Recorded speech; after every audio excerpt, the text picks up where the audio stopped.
Thank you.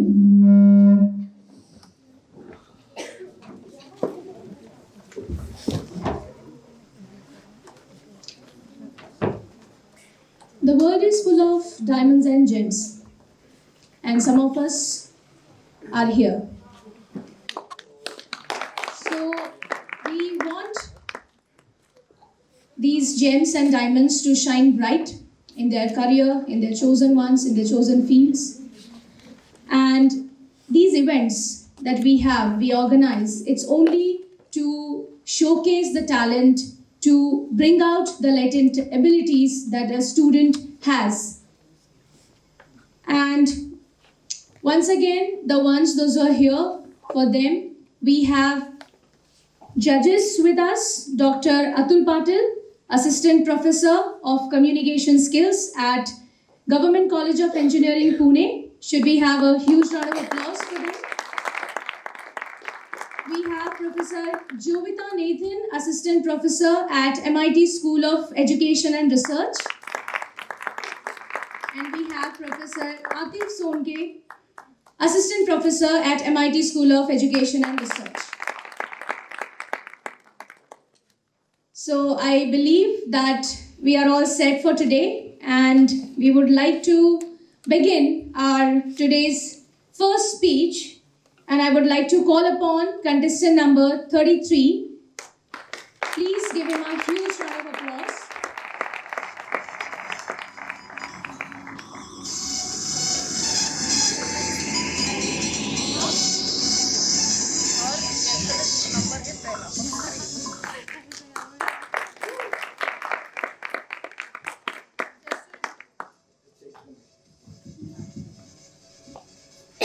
Good morning, my code is 33 and my topic is 95. Advertising has tons of mind games.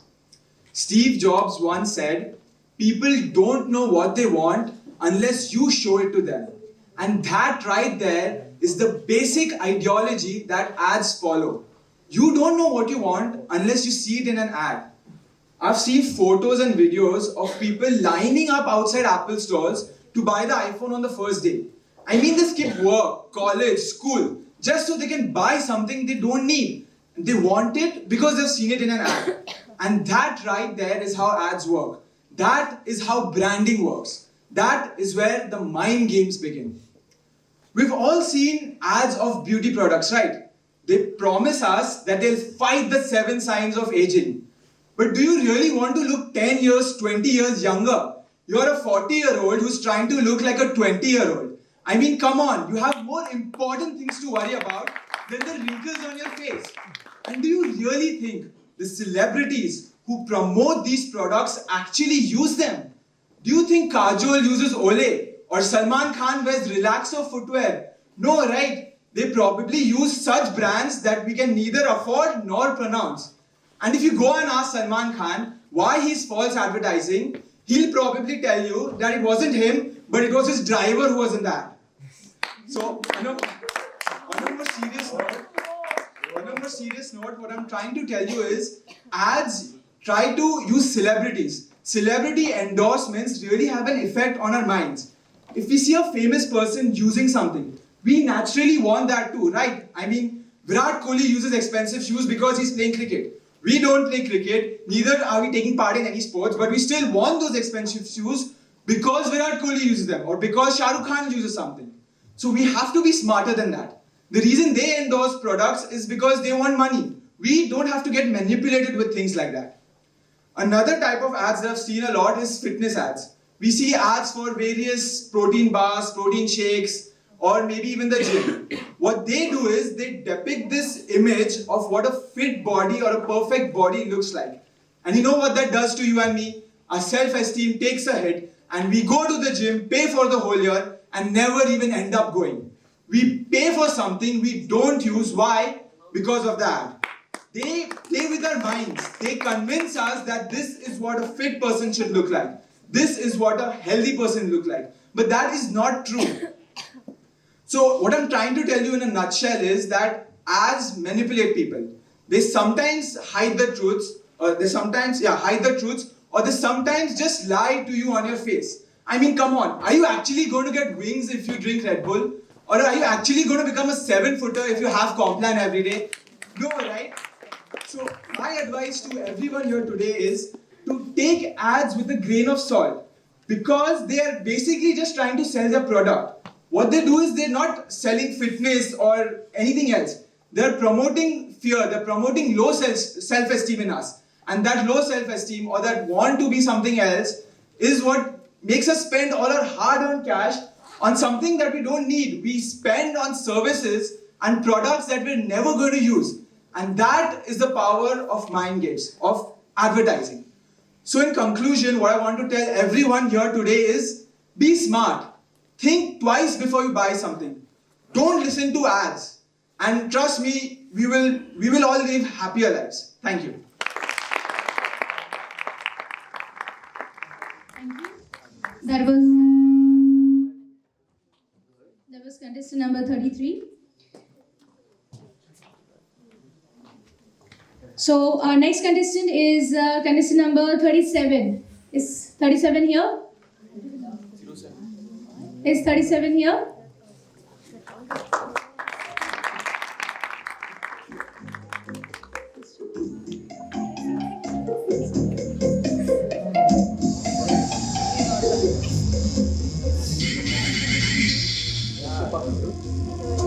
It is my humble request to all the contestants to please check your contestant codes. So we have contestant number 38. Huge round of applause for contestant number 38.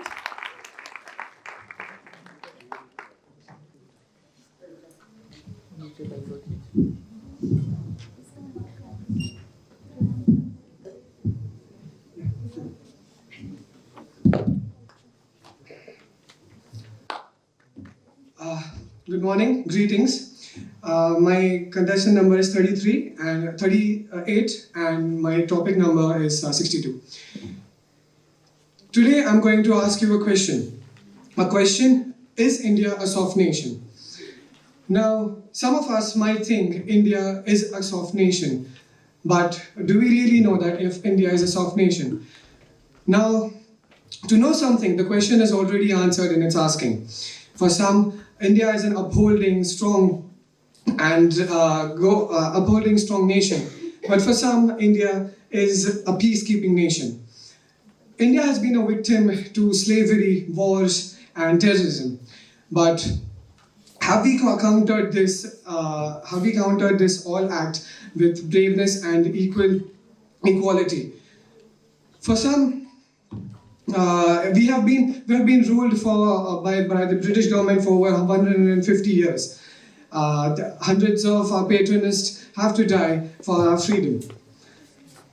We have been, after post-independence, we have been against with wars against Pakistan and China. 4 of them we have been victorious against Pakistan, and still Pakistan have their own. And still, Pakistan begin to have their own strategies against us, and we are trying to have the peaceful relations with them. Let's go back when these wars, or when the nuclear weapons were being forged. We have been enhanced in developing mass nuclear productions. But if our intelligence services predict that a certain nation or an establishment is a threat to our very own lands, we won't do anything unless we are hit first. Meaning, we will wait for someone to hit us first and then take action. The terrorist attacks in Mumbai in the 26/11 caused the deaths of hundreds of people for 4 long horror nights, scarred the lives of the Mumbaikars and their entire lives. So, India has been known for its glorious culture of being the robust culture for people taking offense. We have seen the Jat Andolan, the human rights, the Hindu-Muslim rights. So we have all seen that. So there's a sense of agony. There's a tension amongst people. So as we know, every coin has 2 faces. It has 2 probabilities. Now, being India a soft nation, we can also focus on India being a soft power. What is a soft power? The soft power basically means its ability to attract other countries, our political views, our culture, our cultural heritage, the movies, the music. Now, I've seen my Afghani football friends listening to these evergreen songs of Lata Mangeshkar and Kishore Kumar. The practices of yoga and Ayurveda have crossed the seas, rejoicing the lives of hundreds of people. And even though they don't know any Hindi or the translations, they will they'll still be entertained by the dance numbers of Sunny Deol. So, India, I cannot say if India is a soft nation, but I can certain that India is a soft power. That is, its ability to attract other countries into the policies and the ways that we think of taking ahead. The Swachh Bharat Abhiyan, the surgical strike, these were some bold moves that Indians took and our government took. So if we can piece all these things together and and from our youth, we can tell the world, here we come. Thank you very much. Thank you. So our next contestant is number 73. Do we have 73 here? Okay. Contestant number 7.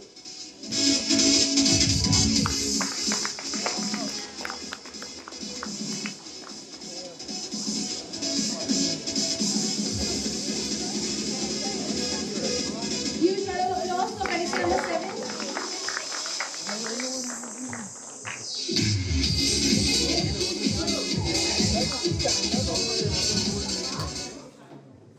So good morning, the scintillating students of MIT ADT. First of all, I want a huge round of applause for Sneha ma'am, who's been standing all day guiding us through the event. Our judges who have been meticulously hearing our speeches, and our contestants who have the guts to stand on the stage and speak some words. Now the topic I've chosen for today is well-educated mind versus well-formed mind, my perception. Now I want to begin with a question that if I give each one of us a power of your choice for a day, what would that power be? I would start with Sneha ma'am. And what power do you choose for a day? If you had a day and a power to have some power in you, what power would you choose? My smile. The smile, okay. My contestants, what did you choose, bro? What? If I had a power, Power, yeah, for a day. probably read everyone's mind. Okay, that's a good power. What about you? Yeah, Okay, as per my personal opinion, I would choose the power of education. And I support this with a quote by Nelson Mandela. He said that education has the power to change the world. And if I had a day, I would change the world definitely. So the main question lies is, how do I change the world and how do I obtain this power? How do I obtain the power of a well-educated mind? If you look at the bigger picture, if you make a Venn diagram of a well-educated mind, you'd understand the inner dominant circle of a well-educated mind is a well-formed mind. A well-formed mind is the values, morals, principles, perceptions, the optimism and the way people look through their lives is a characteristic of a well-formed mind. Now, to be a well-educated mind, you need to be a well-formed mind. Now, if you look at the people, the successful people in their lives, they have their values and morals crystal clear. Look at APJ Abdul Kalam. He used to sell newspapers to pay for his school fees. He had his focused determination to become a God-blessed good scientist. And he became one. He became the Missile Man of India. He became the DRDO chief. And he became the President of India. All three titles in one lifetime. It's one hell of achievement. And there's something in him. He always used to say that curiosity. He didn't just stop at one textbook. He used to keep on learning and learning. And curiosity with creativity created wonders for him. Take Elon Musk for an example. He's a role model for all of us. Elon Musk didn't have any formal education. Elon Musk started X.com at the age of 19. He has 7 companies under his name. He has Tesla. And when one of his interviews, he said that I keep on constantly learning. And that is the main key out here. If you keep on constantly learning, and this learning is propelled with your values, morals, and your perceptions, then you create a well-educated mind. Now, in the end, I just want to say some things about India. So in India, the youth under 25 is 65% of the Indian population. So we, the youthful, the productive, the dynamic, the contributing factors of our society, shouldn't we hit the right nail at the right time and create a dent in the universe? Shouldn't we create a dent in the universe? I want to ask all of you, shouldn't we create a dent in the universe? Yes. I want all of you to stand up and say from the bottom of your hearts that you want to create a dent in the universe. Come on, stand up. Say yes with me. Do you want to create a dent in the universe? Yes. Do you want to be the changing power of India? Yes. Do you want to be the people who embed their name in the history of India? Yes. In the end, I want to thank my teachers, my friends, and my mentors and my parents for creating me and creating a well-educated mind. I thank you for hearing my speech today.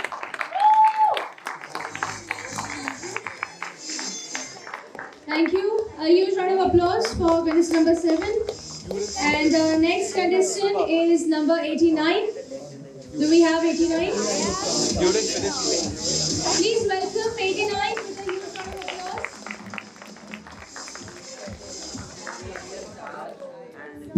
Judges? Judges ready? Hello everyone. Hello.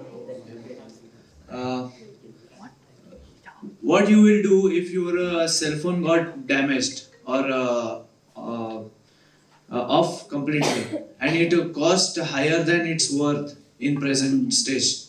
What you will do? Throw it away. Yes? Congratulations, you have created a valuable thing for global electronic waste. So, hello judges. My code is 89, and my topic code is 48, global e-waste. Basically, what is the e-waste? E-waste is simply just a electronic waste. It means it contains about things like refrigerator, AC, TV, and many more. In India is fifth. India shows 5th contribution at global level in e-waste stats. So Uh,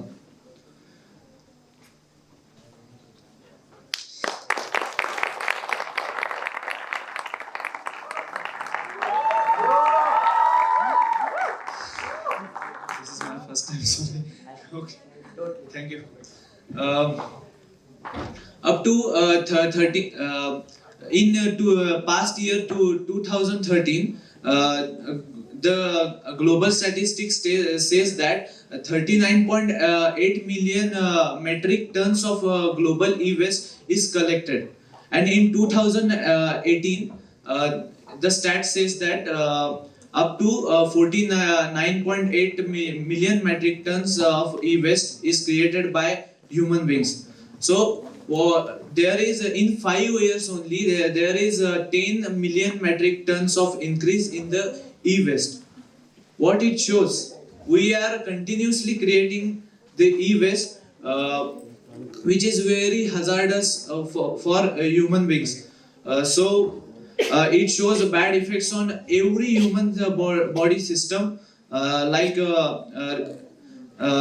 and vital organs like liver, heart, and kidney, and very important thing, human reproductive system also. Uh, okay.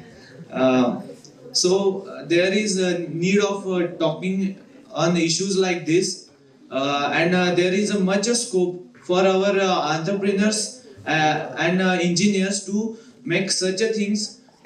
For engineers, there is a good opportunity to make some methodologies to recycle the global e-waste in and properly dispose it. It don't show any hazardous effects on humans on humans. Okay. If you get some time from writing your assignments, projects, mini projects, journals, PPTs, and many more. So I conclude my speech here. There is a necessity of time to stop the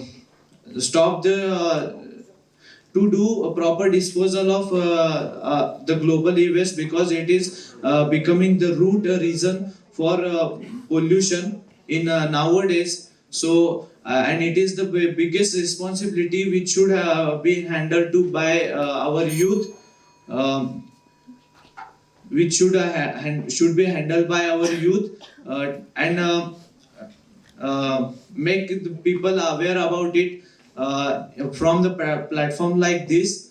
And because of this is I am here and making you aware. Thank you. Thank you, contestant number 89.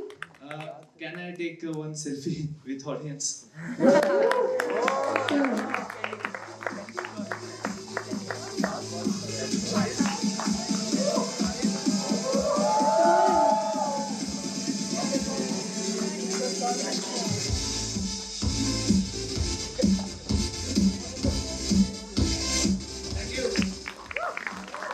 Well, thank you. Thank you, contestant number 89. Our next contestant is 91. Please have a huge round of applause for 91. Judges, please note, it's contestant number 91.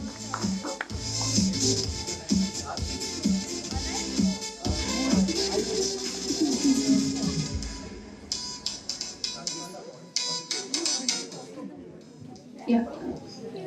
Hi.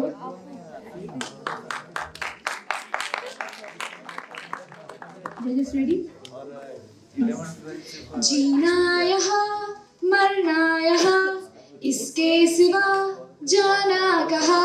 I'll tell you where. Good morning, one and all present here. My topic number is 56 and I'm contestant number 91. And my topic for today is traveling helps in generating ideas and experiential learning. Some of you might know that travel comes from a French word travail, which means work, boring, isn't it? But when we hear the word travel or traveling, we definitely have that adrenaline rush, don't we? When we travel, we don't go out with a mindset that we're going to learn something, but when we come back, we surely have learned something that we would never learn staying in the same place, same area, same comfort zone. When we are out, we explore our personal space as well as the outside world. Have you wondered why people resort to traveling? These were some of the facts which I read in the newspaper. Firstly, when we travel, we release our happy hormones, which reduces stress. One, it's a stress buster. Secondly, when we are outside traveling, where we feel excited as well as intimidated at the same time, it toughens up us emotionally as well as mentally. Second, it's like going under a therapy without doctors. Thirdly, when we're outside and when we're traveling, we tend to force ourselves into situations which we would never experience, which improves our creative thinking. Third, it's like meditation. So it's like a 3-in-1 offer, and I'm sure there will be 100 such offers waiting. We all need breaks in life, don't we? So when we come back from a small 2-day holiday, we're all different, and we come with a bang on and all ready for work. So in the end, I would like to tell you just one thing, that whenever we get time, just a 2-day holiday or something, go out, pack your bags, and get ready for a thrilling experience that's waiting for you. Step out. When you come back, you'll have a different perception altogether. You will have 5 more known places. Big thing for you, but a small thing in your list. So between this Gina and Marna, complete all your list and don't have any aakhri ichhas, at least for traveling the places where you wanted to. Thank you so much. And then I would like to say that come on, because it's time for an adventure. Thank you so much. Thank you. Thank you, contestant number 91. Do we have 25? Is 25 here? All right. 45? We have 25 or 45? 25? All right. Huge round of applause for contestant number 25. Judges, please note our next contestant is contestant number 25.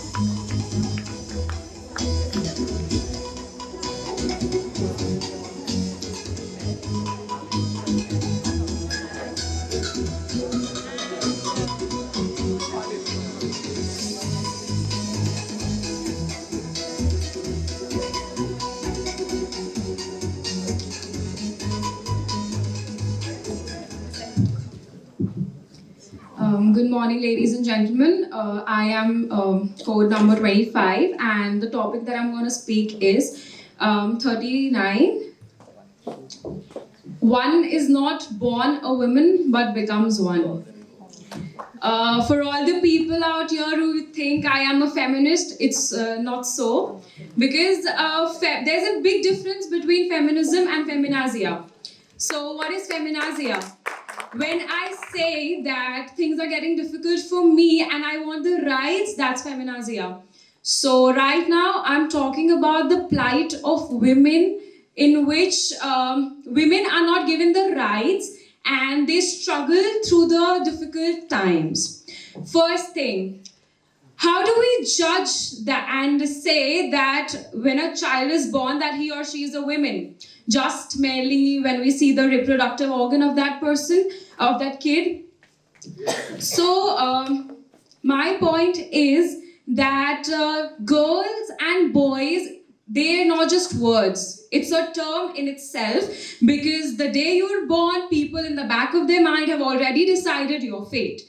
So your fate, it is in your hands, or is it in the hands of the other people who think that women are supposed to do household works?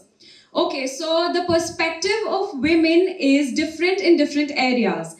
When she is born, she is expected to be a sincere daughter, not so bold. And when she becomes a housewife, she's supposed to belong to the kitchen. Come on, even men are supposed to belong to the kitchen. Kitchen has food. And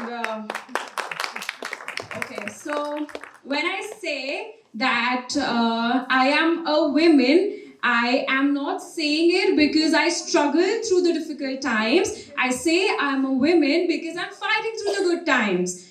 And right now, when I stand here, I am very proud because my parents gave me the opportunity to study in an institution, give me all the rights. But what about the plight of other women? That's a difficult question to answer. Right now, we all are privileged. I would say that the girls who fighting, they're very lucky and they're very strong. But the ones who couldn't fight, I think men should stand up for them and fight for them too.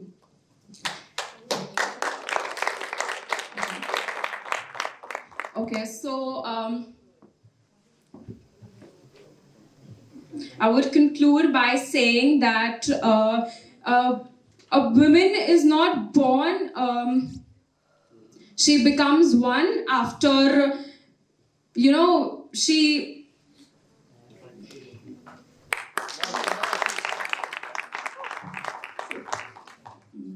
That's it. Thank you. Huge round of applause for contestant number 25 for her courage. And now, do we have contestant number 8? Do we have contestant number 8? Please welcome contestant number 8.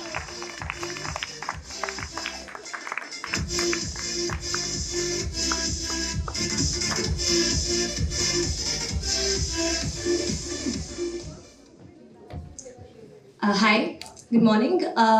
My contestant code is 8 and my topic for today is topic number 52, which is my story. So I know what you guys are thinking, this is going to sound very self-obsessed, but I've come to realize that the way a person behaves or the way a person is largely based on the type of life that they lead and these kind of obstacles that they have to overcome to get to where they are right now. So, to all the people who think they know me, and to those who most definitely don't, here's a quick 4-minute guide to me. So I want to start from the beginning. I spent most of my life in the Middle East, 12 years of it. Oman, then Dubai, and then Qatar. I see a lot of people clapping. You think it sounds amazing, but it really isn't. So imagine life in a country full of sand and heat and malls. That's it. Like, trust me, they're big, beautiful malls, but they're just malls. But if there's one thing that living abroad did teach me, it's that nothing is permanent. I shifted so many times that I stopped making my home in any physical location. Instead, I made my home in the people I met. I made my home in the memories I made, because those stayed. But then again, all three of these countries are very similar when you think about their culture, their lifestyle. But then I moved to India. And trust me, I'm still getting used to living here. It is hard. When I moved here in 7th grade, I was a 12-year-old kid who had never sat in a public transportation. And reality didn't quite strike until I joined junior college, because until then I had this protective environment around me, and that was when I actually became a little more independent. You see, I was 17 when I crossed a road on my own for the first time. I think we can all agree on one fact: I was a pretty spoiled kid. But then that's what happens when you live in a place where you can't do anything on your own, where you have to be with someone even to move out in the street. But then sometimes you need to be protected from things other than that. Sometimes you need to be protected from people who you never thought you'd meet, and experiences you wouldn't even hope on your worst enemy. But then that's what life is, right? Life is a roller coaster, and you just have to spend all of the lows waiting for the climb. So I think I succeeded. I think I succeeded in getting to where I am right now, in finally filling in all the blanks and making it here. But it wasn't easy. It's not easy to pick up all of the pieces, to fit into a place where you never thought you'd be. And so that's how I came here today. But do you want to know my secret? Do you want to know how I finally succeeded to get here? Yes. Don't look for a secret. Don't look for a shortcut, because life is what it is. Things happen, people change, but you have to live with yourself. So now it's your choice. Do you want to live with someone who ran away, or do you want to live with someone who fought back? Thank you.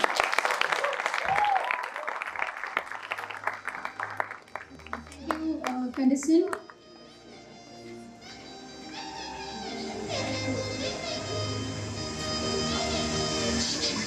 That was contestant number 8.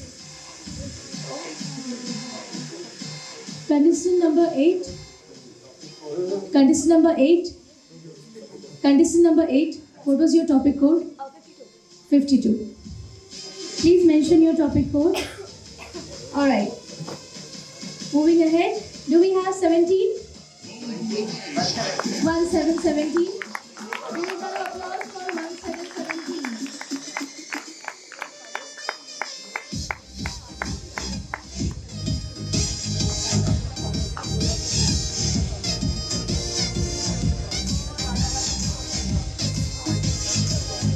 Let's welcome contestant number 17 on stage.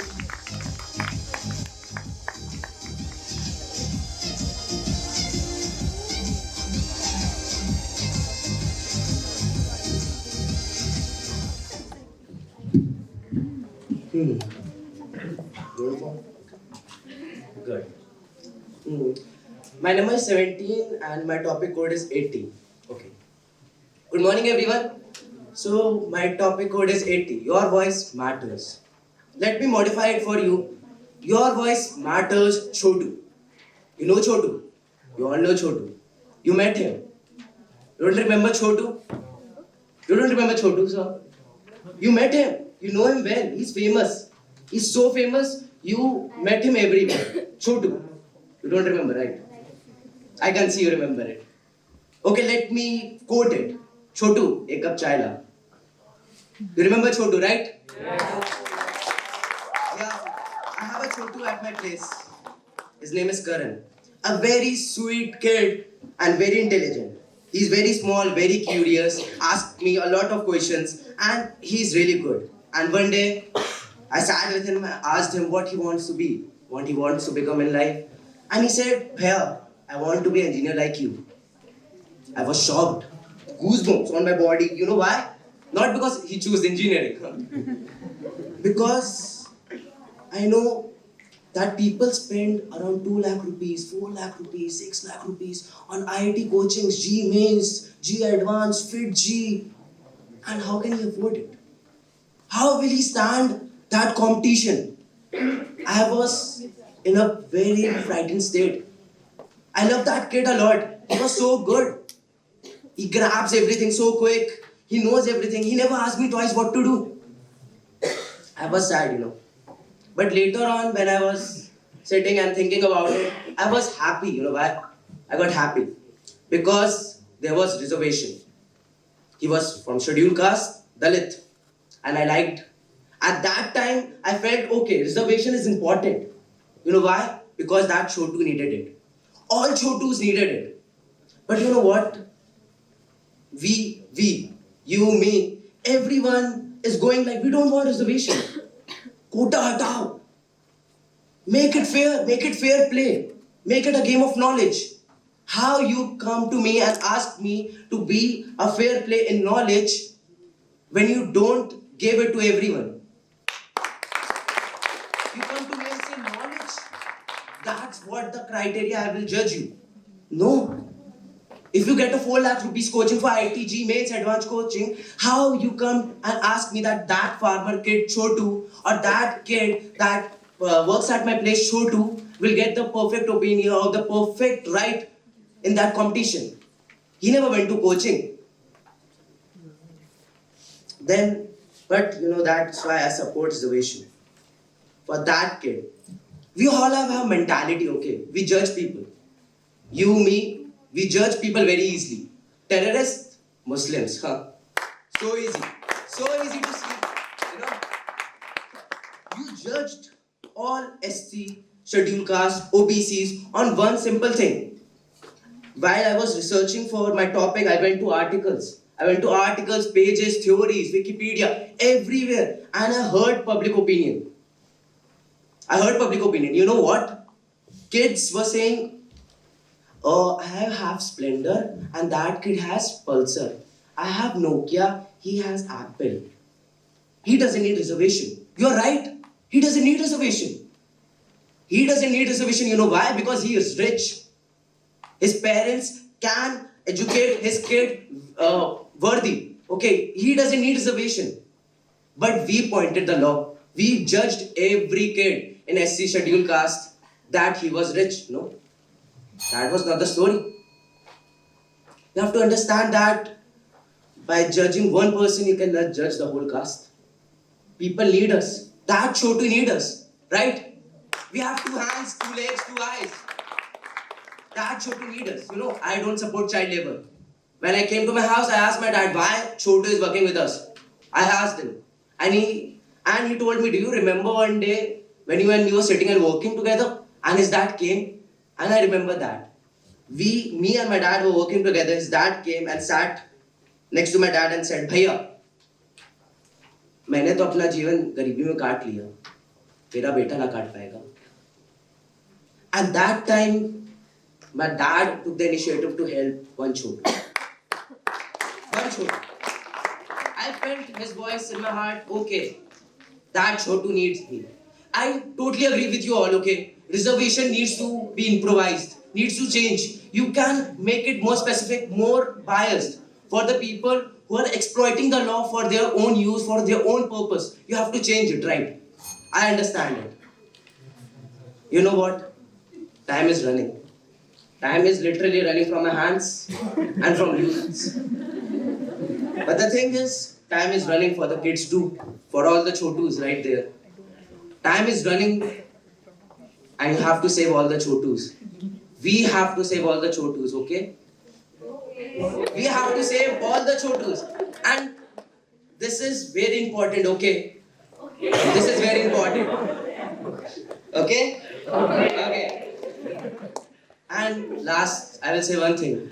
If you haven't met Chotu, okay? If you don't know who is he, if you haven't met, go to a MIT corner, okay? And ask for a glass of juice. You will see him right there.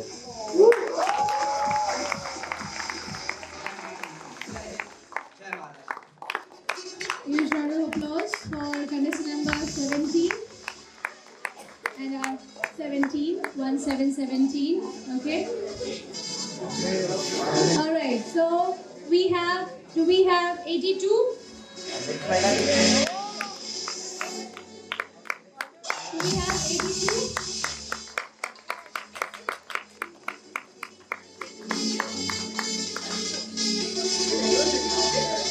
Contestant number 82. Audience, maintain silence and decorum, please. Ready? Okay. Dreams are not what you see when you sleep, but they are the thing which don't let you sleep. These are the golden words said by our first Prime Minister of independent India on 15 August 1947. Greetings to everyone. Contestant number 82, code number 37. Dreams that won't let India sleep. My Bharat, your Bharat, our Bharat, that is India, was born on a beautiful day with beautiful dreams in her eyes. Dreams of fulfilling the aspirations of a people. Dreams of correcting the historical wrongdoings with a people. Age-old inequalities, poverty, caste discrimination, so forth and so forth. Dreams of seeing a united nations. Dreams of seeing that each of a child is educated enough and has a right of freedom of speech, bringing everyone together and living in fraternity. These seeds of dreams were sown by a nationalist leader and freedom fighters. They didn't sleep for the dream of independent Bharat, and the struggle was so real. Because of that struggle, we are standing here today. It was a golden day when all these dreams turned into reality. All these dreams turned into reality, and the preamble of a constitution gives you the perfect glimpse of dreams of India. There are 2 types of dreams. First, the dreams which are seen with closed eyes, which we say we see when we sleep. And the second is the dreams which we see with open eyes. People believe that dreams which are seen with open eyes has a strong potential to fulfill it. It's people believe. The second thing is, which is rightly said by APJ Abdul Kalam, freedom fighters did their job, nationalist leader did their job. We are here today because of them. But do you still think that India is free from all his evils? No, right? I believe that this generation or the next generation would carry this legacy and make our India a beautiful place to live in. As we are talking the best things of India, do you know that India is one of the most democratic and utmost diversity country? India is one of the leading countries. Before I conclude my speech, I would like to say 4 lines of a patriotic song. हम बुलबुले उनकी ये गुलसिता हमारा सारे जहां से अच्छा हिंदुस्तान हमारा. In this note, I conclude my speech by showing respect to the work did by a nationalist leader and the struggle of our freedom fighters. Thank you so much. Thank you, contestant number 82. And our next contestant is 45. Do we have 45? Contestant number 45. All right. 60, 60.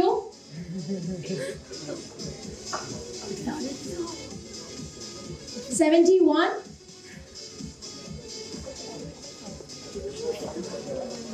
60, 71. Huge round of applause for contestant number 71.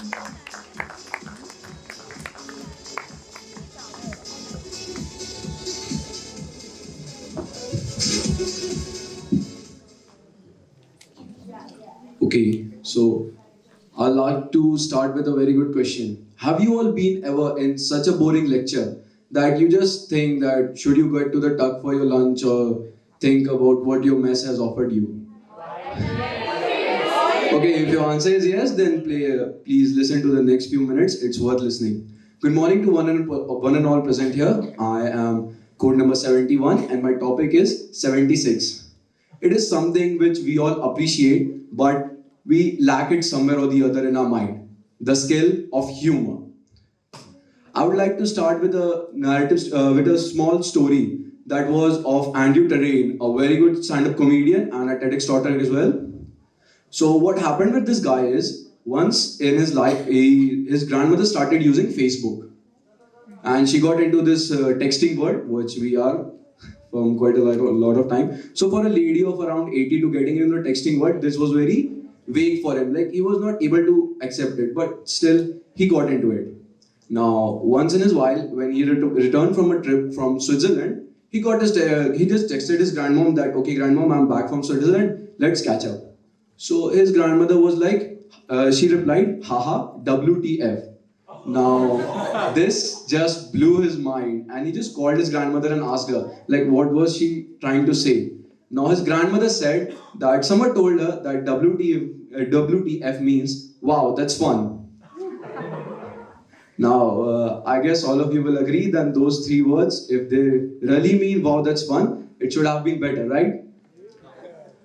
Okay, you need something to show to your friends that WTF. Okay, let's let that be. You still got your middle finger for that. Now, in this era of, we are in the 21st century. Now, in this era, depression is as common as the cold and the cough. People they try to put on these depressing quotes in their stories so that people think they're depressed and that makes them cool. But it's not always cool. Humor has got a lot of things which they could give you. They make you look good, they make you feel good, they make you live longer, and most of all, they help you redeem most of your data because Instagram uses it all. I know all of you will agree. Let that be. Okay, the history of this humor. The humor also has a very humorous history. What we all see today, we switch on Instagram, we just go through memes and we laugh. But this was not back when humor came into existence. Previously, in the later 19th or the earlier 20th century, humor was considered disrespectful. Like at that time, the psychiatrists used voice commands and actions to cure people with psychological diseases. And they regarded humor to be disrespectful. But slowly time changed and now people are actually making a career out of it. Humor never always requires something you need to prepare, you need to be materialistic or you need to have some props for it. Okay, it is compulsory for the clowns because they are in the circus, but when the world is a circus, you don't need any. Okay, thank you. I guess all of you remember the Captain Jack Sparrow? Yes. Everyone's favorite? Yes. But did you ever see him carrying anything for being humorous? All what he did was he behaved the way he was, and that made him funny. Okay, the another guy is the landlord of the era, Baburao Ganpatrao Apte from Fair Hera Fairy. I guess everyone remembers him, right? Okay, so these people, now they're actually people with that personality, and they are not doing something to be humorous, they are way humorous in the way they are. What comes next is my conclusion part. So, I would like to conclude by saying that humor is a very good thing. No one ever got fired or got into some problem because of an ill humor or a lame joke. It was just some people that don't get sarcasm that they found it abrupt. Well, thank you. Thank you. Thank you, contestant number 71. Do we have contestant number 24? 24? 39? Contestant number 39?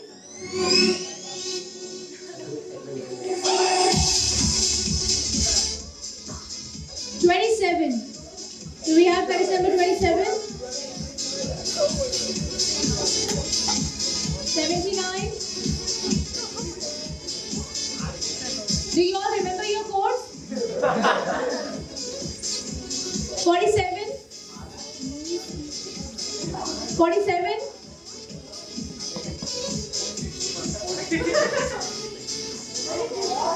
61. Okay, huge round of applause for contestant number 61. 61.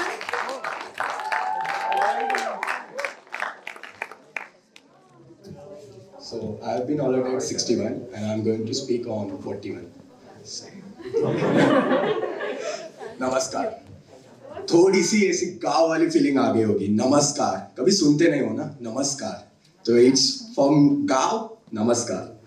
So I'm going to talk today on the farmers, a suicide, a great challenge to deal with us.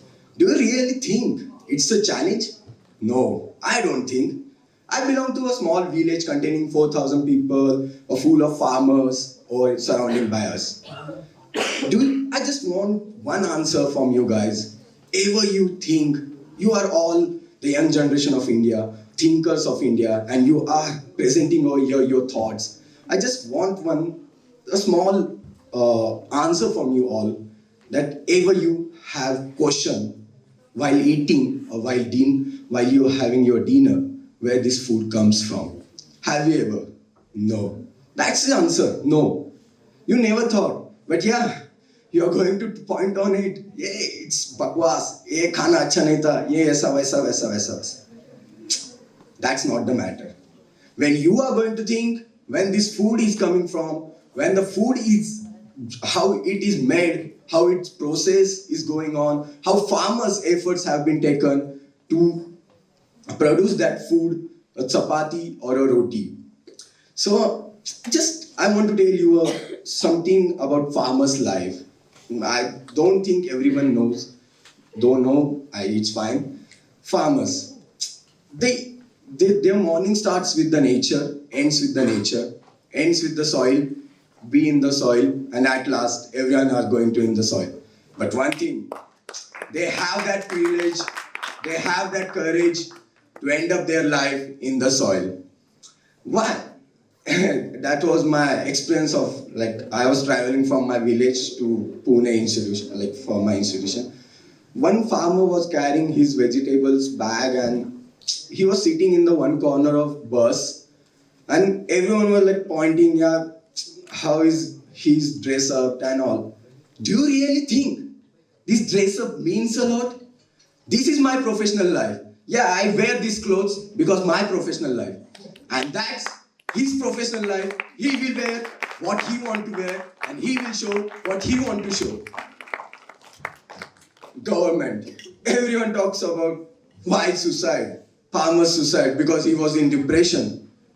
He was in this distress. Do you really think government was the only responsible? No. Even me, you, the whole society, the whole environment, not only in India, in whole world is responsible for farmers' suicide. I would like to tell you guys farmers do not suicide with their own. They do not suicide with their own willing power of own strongness. They suicide because we point out. They suicide because we given a thought to them to suicide. Just to take the example, I just go in the market and I just talk with the farmer how was this process. I didn't buy.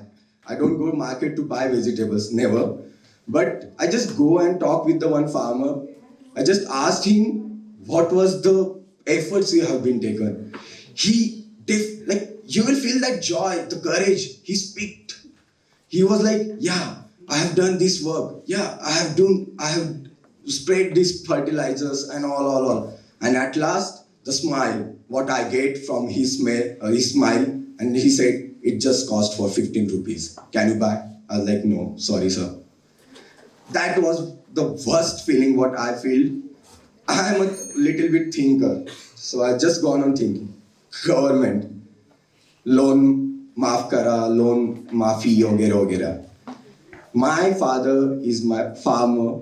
He just got 1,000 rupees in the loan maafi, which was sanctioned 25,000 by the central government, but in the hand, it was only 1,000 rupees.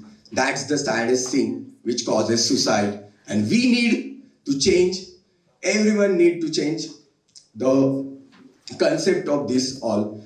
Just one request to youth generation, just never buy or no, you don't need to buy something. Just go and ask one farmer, how was the process? He will feel so proudly and he will tell so proudly. And I'm proud of, my father is farmer and I'm proud of my grandfather also. At the 83 age, is still handling 40 acres of land and feeding me. Thank you. Thank you. Thank you, contestant number 61. Do we have number 2 in the audience? Number 2? Number 57? Number 18? 23? So what we are going to do after you're 23? 18. Alright. So we have contestant number 18. After this speech, we will break up for a small break for tea, and then we will resume the session. We will have this speech, contestant number 18.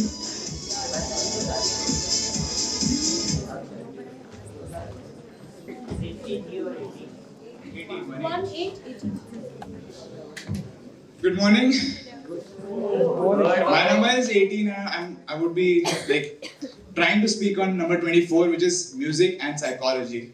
First question, what is God? There's no specific answers, right? I know. Question number 2, what is music? I know there are no specific answers for this as well, but still there's someone over there who is thinking that music is a sequence of sounds. No, it is not music. This is a definition of music in the 10th class science textbook. It's chapter Sound and Waves. See, music is something amazing. Music is something extraordinary. That's why it does not have any haters. No one hates music, right? Unless you don't know what is music, like you were born deaf or you are mentally unstable. Even the mentally unstable people can be brought back to stability with the help of music. How? See, music is basically the link, the bridge between you and your memories. See, imagine a person who just broke up with his date. He goes home crying and there's this radio going on. Sad, okay? After a few weeks, he goes to his college and his friend is playing this music. Abhi band kar, please. Play anything else but not this. So what he did is, he attributed his sorrow, his grief to that piece of music. Remember when someone told you to recite the alphabets? I bet you did not do A, B, C. You did A, B, C, D, E, F, G, H, I, J, K, L, M, N, O, P. Right? See, music is something more extraordinary. Music can do things you cannot imagine. Music has the potentials words don't.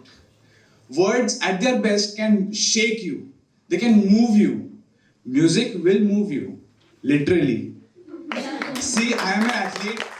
I go for cross country marathons, and there's this little trick I use whenever I'm at this stage, like, okay, I give up. I imagine my crush standing over there. She's looking at me. And there's suddenly this lightning inside me. I'm running faster than Usain Bolt. I've overtaken 27 people. See, it's over here. This is psychology. Similarly, you are at the gym, you've done with all the exercises. One left. You've done with 2 sets, 1 set remaining, and you are at this stage. I give up. And suddenly the song Believer starts playing. Full bass, full music. And you've got the strength to do 2 more sets. What happened? Did your muscles absorb the music? No. See, this stamina, this energy, this power is over here.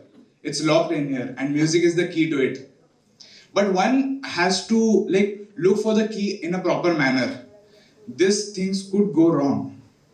Imagine a sculptor working on POP with Believer. You made me a believer. That was POP. You took the wrong key. Do you know what else comes from here? Okay, I expect at least 80% of people sitting over here have heard this song. Dun, dun, dun, dun. Dun, dun, dun. This is the 5th Symphony by the legendary music composer Ludwig Beethoven. Ludwig Beethoven was a music maestro, the guy who does this in front of an orchestra, and he was a pianist. Now here's the catch. This guy, while composing the 5th Symphony, the legendary 5th Symphony, Mr. Beethoven was a deaf person. Here it is, guys. Music not only while you're listening to it, even while you're creating it. It's not over here. It's not over here. It's not over here. It's not over here. It's over here. Thank you for being my audience. Thank you. Thank you, contestant number 18. And now it's time for a short break. So we will go. Yes. First things first, I'ma say all the words inside my head. Enjoy the music, and we have also kept some nice hot tea which is waiting outside. So can you please have a short break so that we can come back soon? That's a message to all of you. Second thing, second, don't you tell me what you think that I could be. I'm the one at the sail, I'm the master of my steel. That may be due to ability, that's what I feel. So he was not able to accelerate. Today he is nowhere in the picture. Okay, so both got equal opportunities, but they proved their abilities. Alright, now we are talking this about the modern India, the current India. Let's go back to the ancient India.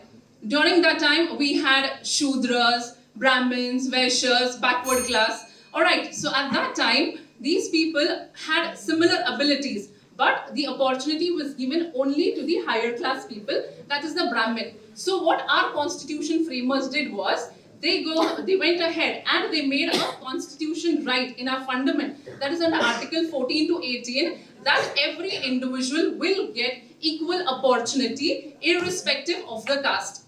Okay? So, before I close, I would just like to tell, a coin has 2 sides, both are equally important. So similarly, ability and opportunity, both are equally important.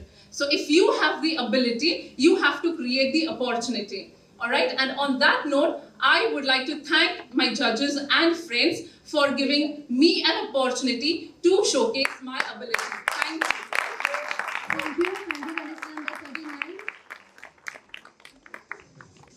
May we please have a round of applause for contestant number 36. I may not be the prettiest, strongest, or the smartest, but at least I am me, and I don't pretend to be someone that I'm not meant to be. Good morning to one and all present here, respected jury and my dear friends.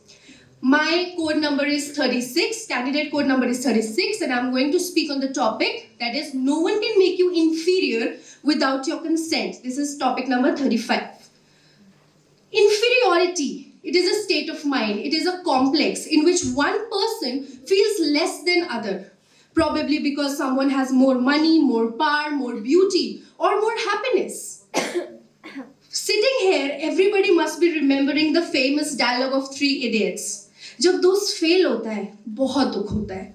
लेकिन वही दोस्त अगर class में first आ जाए, तो और भी दुख होता है.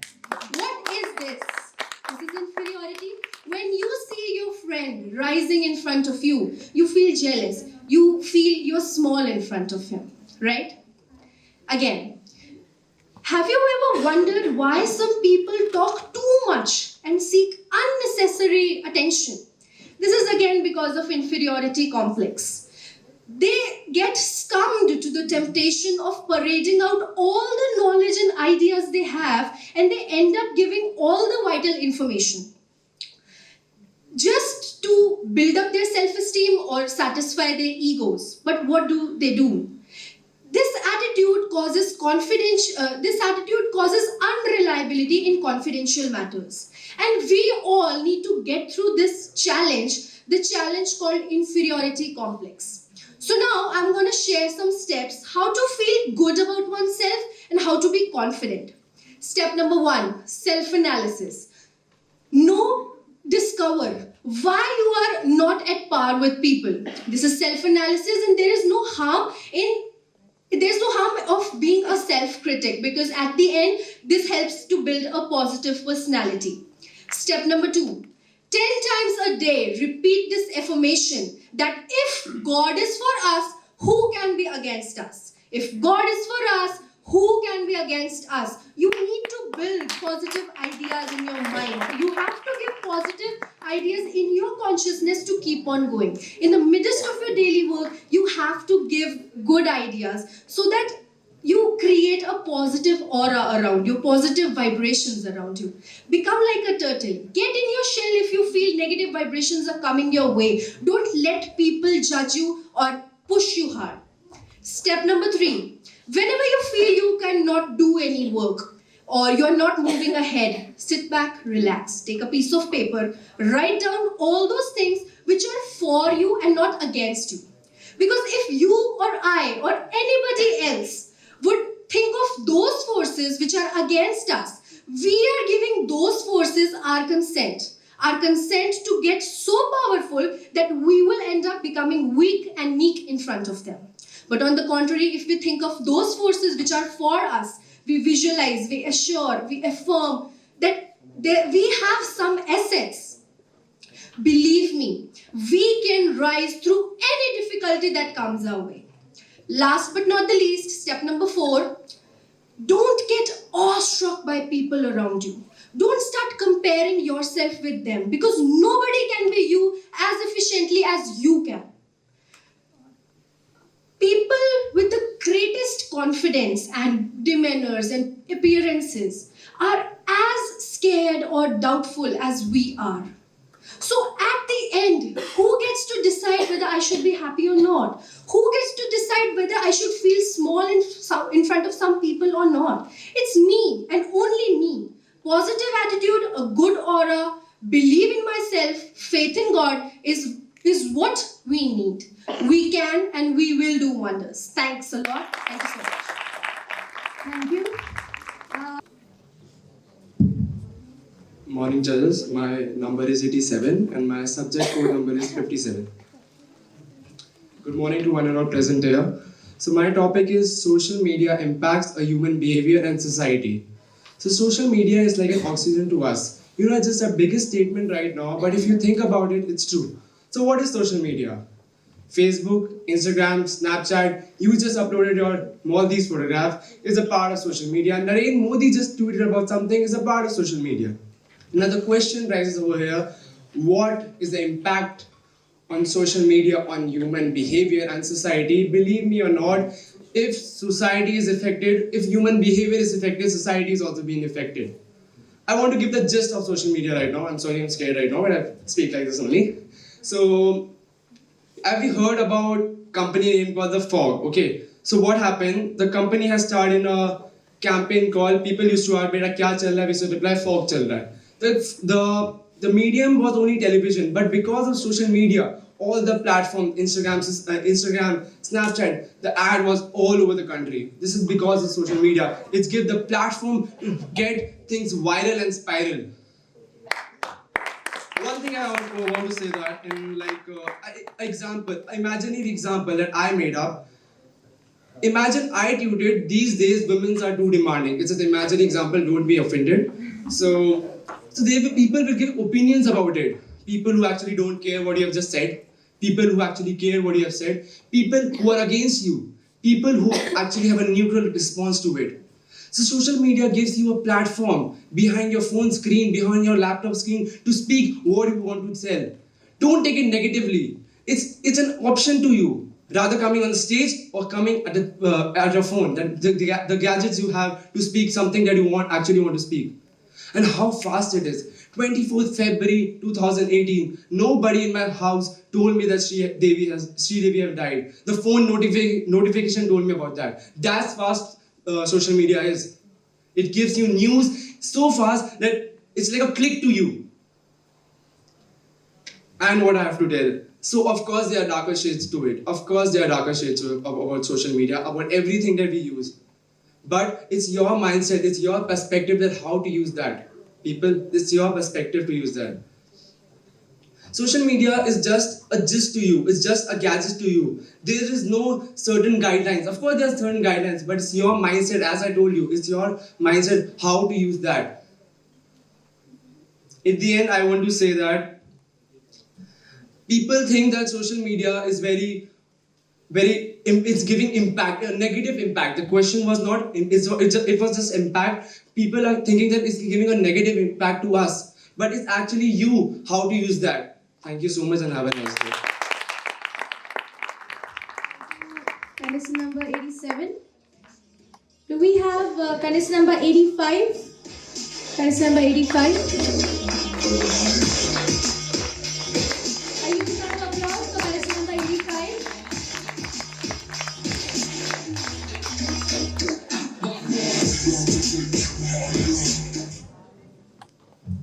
My contestant code is 85 and my topic code is 80. A very warm and a pleasant good morning to one and all present here. I, Cadet Idam Sheikh, feel privileged to share the dais in front of such a knowledgeable audience. Today, I would like to share my views on the topic, Your Voice Matters. What is voice? It is the expression of beauty in the form of poetry. It conveys the melody in the fusion of music. It communicates. It touches the heart, mind, and soul of a body in the adobe of speech. It questions the wrongdoing. It provides a platform to fight against the injustice. Voice literally is essential, and voice figuratively is emphatic. The most beautiful and intimate relationship in the domain of humanity is that of a mother and her infant child. But even mother needs to hear the crying of that infant to breastfeed her. So my friends, your voice matters. Imagine being told repeatedly that your efforts can never be enough to make a difference. This is the reality for a good percentage of the world. Youth, specifically girls, are discouraged from taking their stand and speaking and believing it if it is against a religious norm or cultural society. How can one forget the voice of Malala Yousafzai? Young people are not considered the important part of the society, so their voices are suppressed. If you have ever been told that your voice does not matter, it is a lie. Your voice is one of the most important things you can ever have.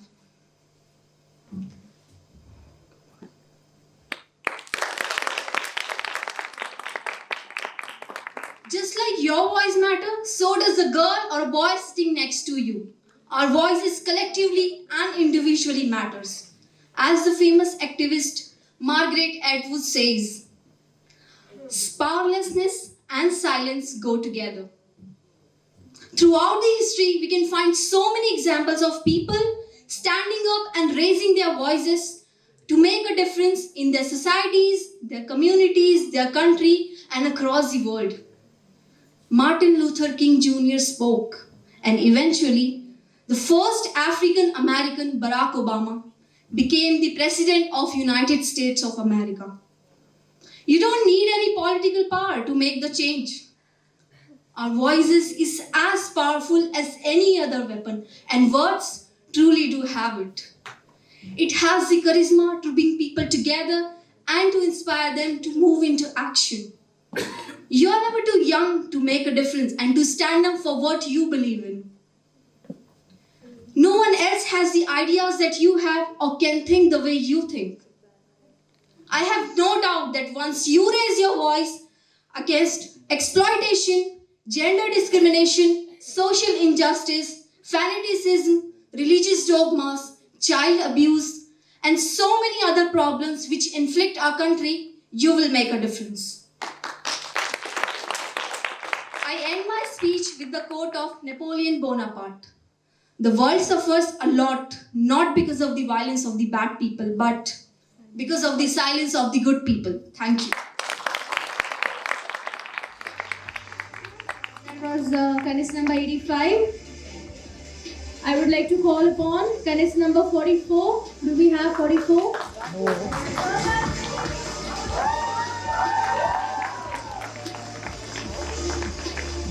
Let's welcome candidacy number 44.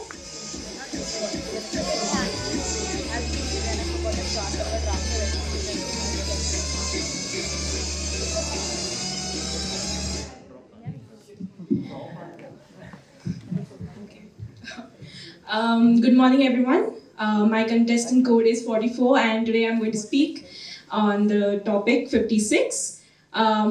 Traveling helps in getting new ideas and experiential learning. Today I'm going to talk to you about a Canadian lad. His name, Alex Supertramp. Yeah, Supertramp. Alex was academically great. One would say that he would have a very promising career if only he hadn't disappeared for 2 years after graduation. In these 2 years, he traveled and hitchhiked to Alaska. During his 2-year-long journey, he lived in fragile tents in deserts and rafted in unsupervised and unauthorized rivers. And finally, he reached his destination, crossing a dense forest, a gushing river, and found a magic bus. This bus was rotten and broken down, and its windows were cracked and dusty. It had a small bed, dusty and hard, but it was paradise for him. He decided to camp in the magic bus. For 2 long months, Alex Supertramp, who had no money, no equipment, but 4 kg of rice, 400 rounds of ammunition, a rifle, a few books, and maybe a few camping tools. He fed on squirrels and porcupines and these little eatable berries. He also tried hunting for a moose, but couldn't preserve it, so it just rotted. 2 months later, he couldn't find anything to eat, and he thought it was time to get back to civilization. But guess what? He had to cross a river. And the snow had melted, and the force of that river was so strong that he could not get back. And he knew if he tried to cross, he would die. He had to get back to the magic bus. Now, in his last days, he wrote about his desperation, his loneliness, his hunger, but he also wrote about happiness. I wonder how such contradictory emotions he could write about in his very last days. A few days later, he died of starvation. In his last entries, I don't quote him, but in his last entries, he recorded that he had lived a very happy life and he thanked God.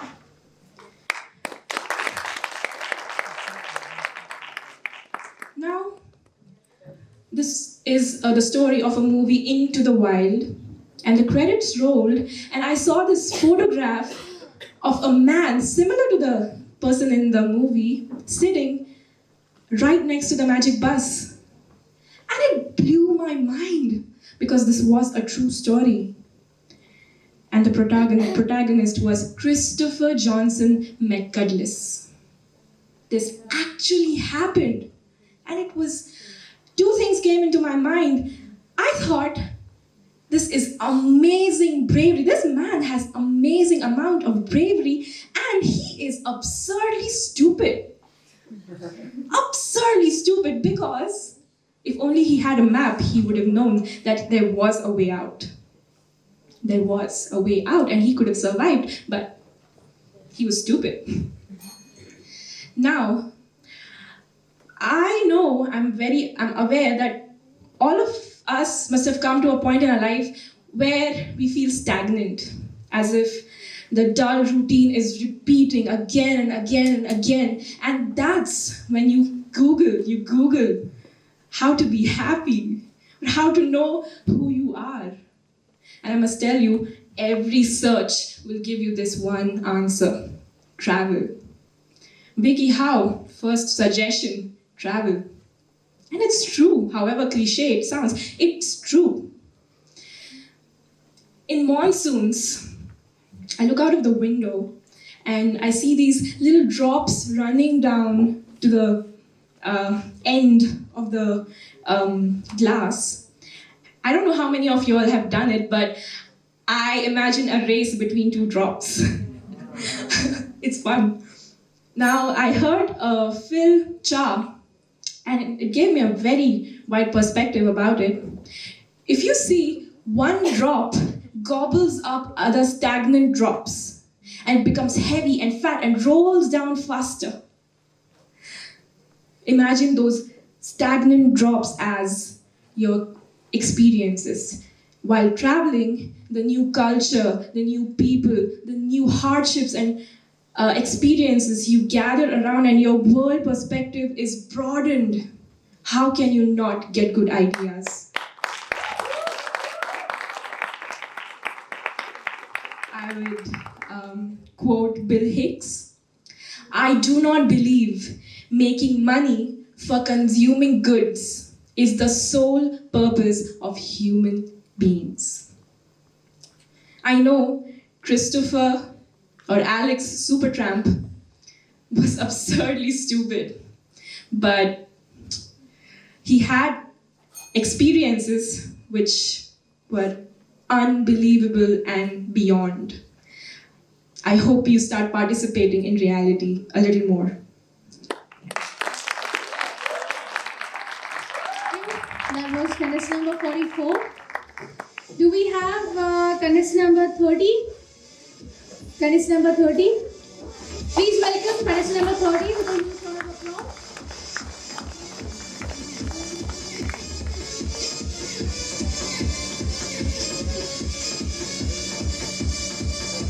Can we have a huge round of applause for contest number 30, please? Morning everyone, I'm contestant number 30 and my code is 68. I'm going to talk on 68, and that is being self-motivated difficult? Well, of course it is, and I would like to quote, remember the idea but not the man, because a man can fail, he can be caught, he can die, and he can be forgotten. But 100 years later, an idea still survives and it can work. And that's what keeps me motivated most of the time. Now, each day I come up with new challenges to face, new obstacles in my life. And how do you face them? You can't use the same thing over and over. Because the challenges can be difficult. They can be turned up a notch or down a notch. You can go easy, hard, whatever. So for this, I watch a lot of TV shows and movies, so you can hear many quotes from those. And when I made this speech, well, I made it right here. And I thought one thing, that it's going to be legend, wait for it, dairy. And I tried my best to do it. So, the TV show How I Met Your Mother, the character Barney Stinson, well, he has this policy of his that new is always better. And well, it is, of course. You have a new day every day and you can make it better, it's up to you. And that's what keeps you motivated the next day. And the next day there's another quote which comes up. And a quote in Game of Thrones, well, there's a day when you feel like, okay, I don't have friends, I don't feel like talking to anyone, I'm at my worst, I don't want anyone next to me, people please be quiet. But then this quote strikes you, that when the cold winds blow, and the snow falls. The lone wolf dies, but the pack survives. And you need a pack. You need your friends with you because they will help you. They help you stay strong. A friend of ours, he spoke on music. It helps him run cross country. Well, of course, it motivates you. Certain music helps you. It motivates you. It can help you go an extra mile. While walking out, people listen to songs. Well, there are different songs. So of course, people run, walk out, and humor. Wow. Humor has a very good touch. You feel low, and you see someone crack a joke, and it just sparks you. Okay, wow, I feel a bit good, and that makes you up for another challenge in the day. There's this character I look up to now. Well, I told you that I watch a lot of movies, and the favorite one of mine is Robert Downey Jr. as Iron Man. Now, who doesn't like him? He himself is Tony Stark, living and walking. Half the script, he changes it, and his wife told him once that this day, please don't try to change the script and stick to the words written in the script. He changes it. Why? Because he likes it. He makes it on the spot. And trust me, he has had a rough past. His father, he helped him a bit, but then Robert Downey Jr. got into drugs. He went to, let's say, rehabilitation, and he came out, and now he's Tony Stark. And people look up to him like, wow, I want to be there once. The way he walks, the way he talks, his interviews, you watch them, you will be like, damn, this guy, he is sarcastic, he is fun, he is just great. He is him. Try being yourself. Don't try to be like the rest of them. You are you. That makes you unique. And that is what will keep you motivated. You bring your own motivation, but at times you find it difficult to do it. So you refer to books, TV shows, songs, movies. There's so much. There are people who face challenges. There are people who are disabled in a way, but they have challenges and they still live. There's someone who is blind, but you will still see them live and they're happy. So I would like to conclude by saying that the difficult roads most often lead us to beautiful places. Thank you. Thank you. That was contestant number 30. Do we have 26? Do we have 26? Number 37? Do we have number 37? A huge round of applause for 37. Let's welcome 37.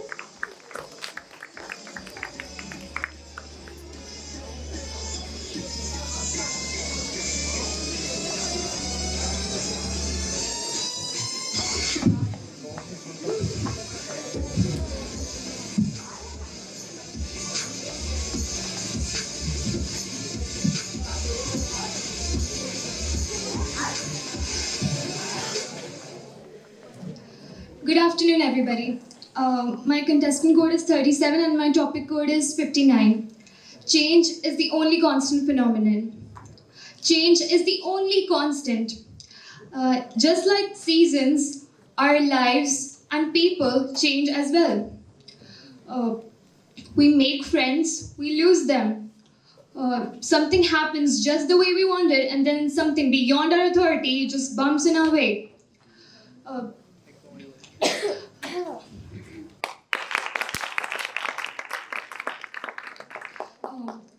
We all go through different pathways and meet different people, but not all of them stay with us throughout our life. There are people who travel with you and stay throughout your life, and there are people who you meet at crossroads who might just come to teach you a lesson. Life likes to play games with us, and sometimes it all gets a bit too much that we think we might just give up. Life just slings very good things in front of us and then just takes the rug away from our feet, especially when things are doing great. Brian Faulkner, the Northern Ireland's 6th president, once said, "Life is like a book. There are good chapters, there are bad chapters. But when we get to the bad chapters, do we stop reading the book? Because if we do, we're never going to know what happens next." And there are many people, especially the dissolent ones, who tend to feel bad and depressed and they stop reading. They stop continuing to read the book. And that's when self-harm or loss of hope occurs.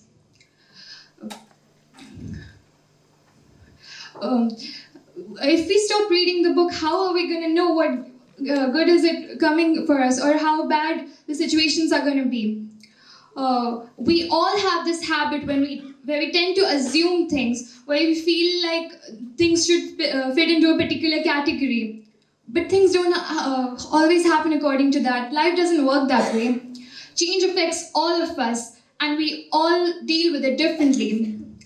To expect change has brought me hope in many of unexpected and complicated situations. The same feeling has brought me fear in things where the last thing I would expect is change. I've come to realize that it's not the circumstances and the changes that affect our or dictate the way our lives will be, but it's the way we deal with changes that affect which direction we'll go. How do you guys deal with changes that are unexpected in your life? Do you give up and go back to your old addictive habits, or do you adopt a good acceptance character and move forward and learn from it? Life is beautiful, but only a few see it. Maybe it's because the trials and the battle it throws upon you. The only thing you can do is have courage and move forward and be brave. Because if you don't, then your life is not going to get any better.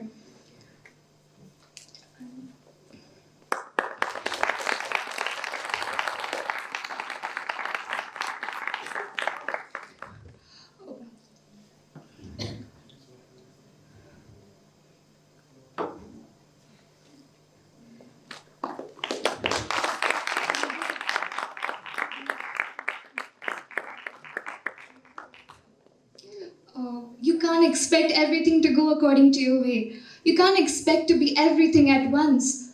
Not in the beginning. You have to try your best. Not everyone is rich. Not everyone has a decent life. Not everyone is pretty. But you know what? That's normal. And nobody is flawless.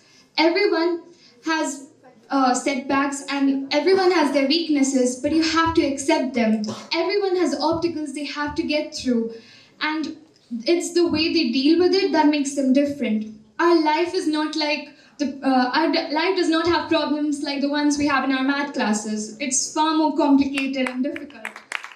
And sometimes problems in our lives just can't be solved. They have to be lessened.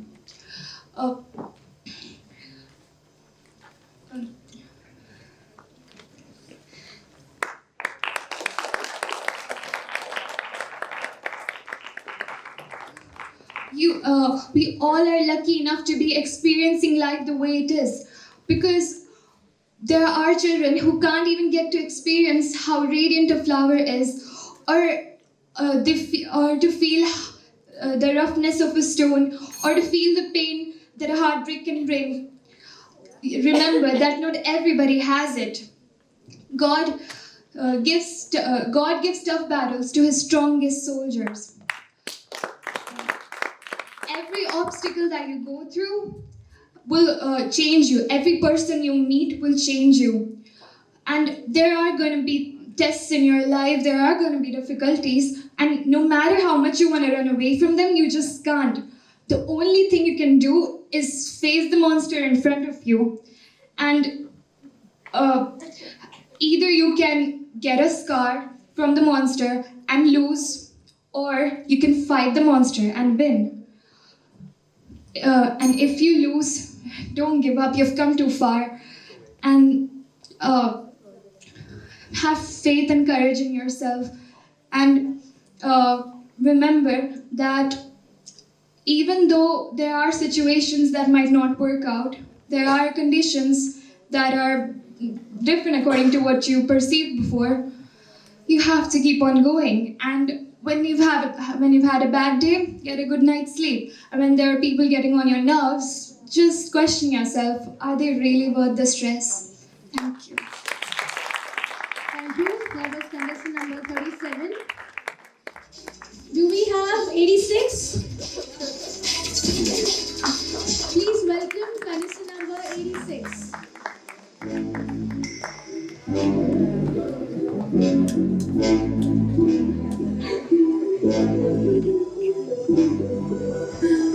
we have some claps, please?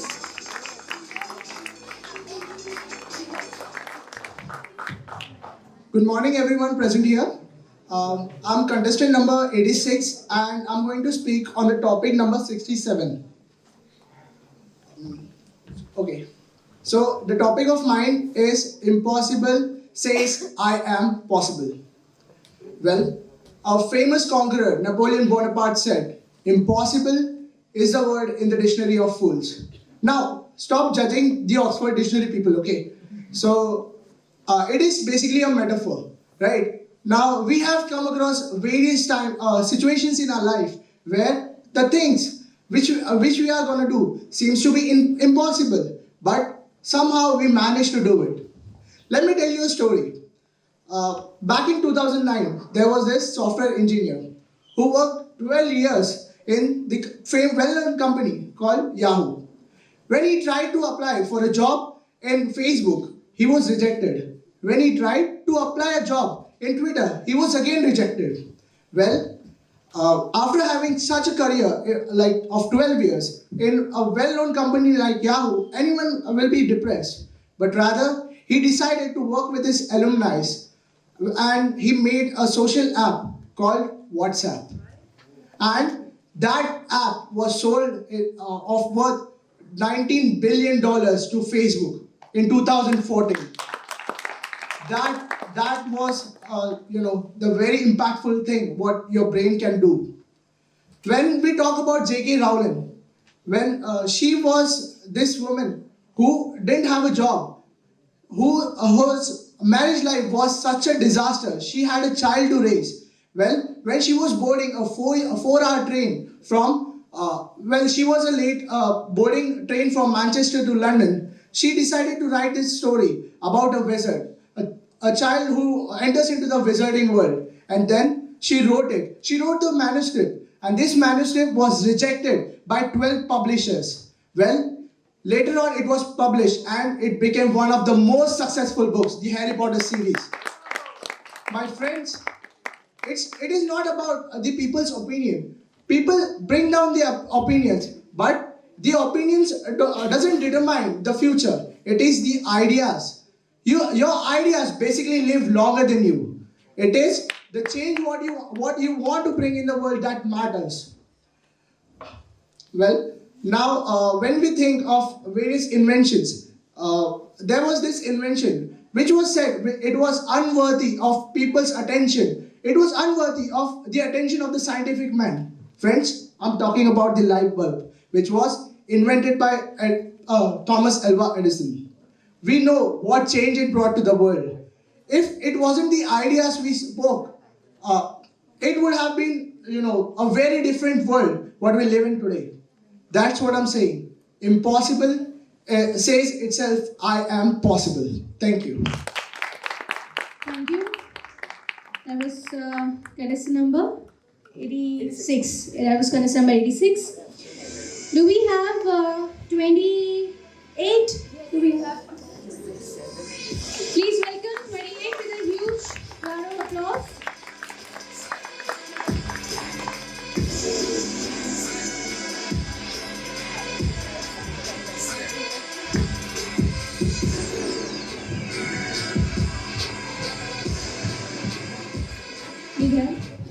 A pleasant good afternoon to the judges and the entire August gathering.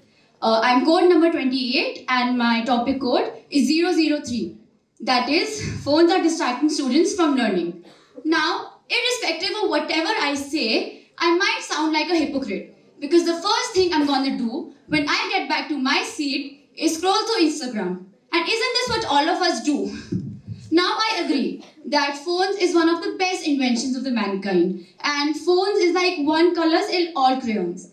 We have music, we have photographs, and we can communicate with people through phones. But whoever said that phones were made to save time was either joking, lying, or probably was just too sarcastic.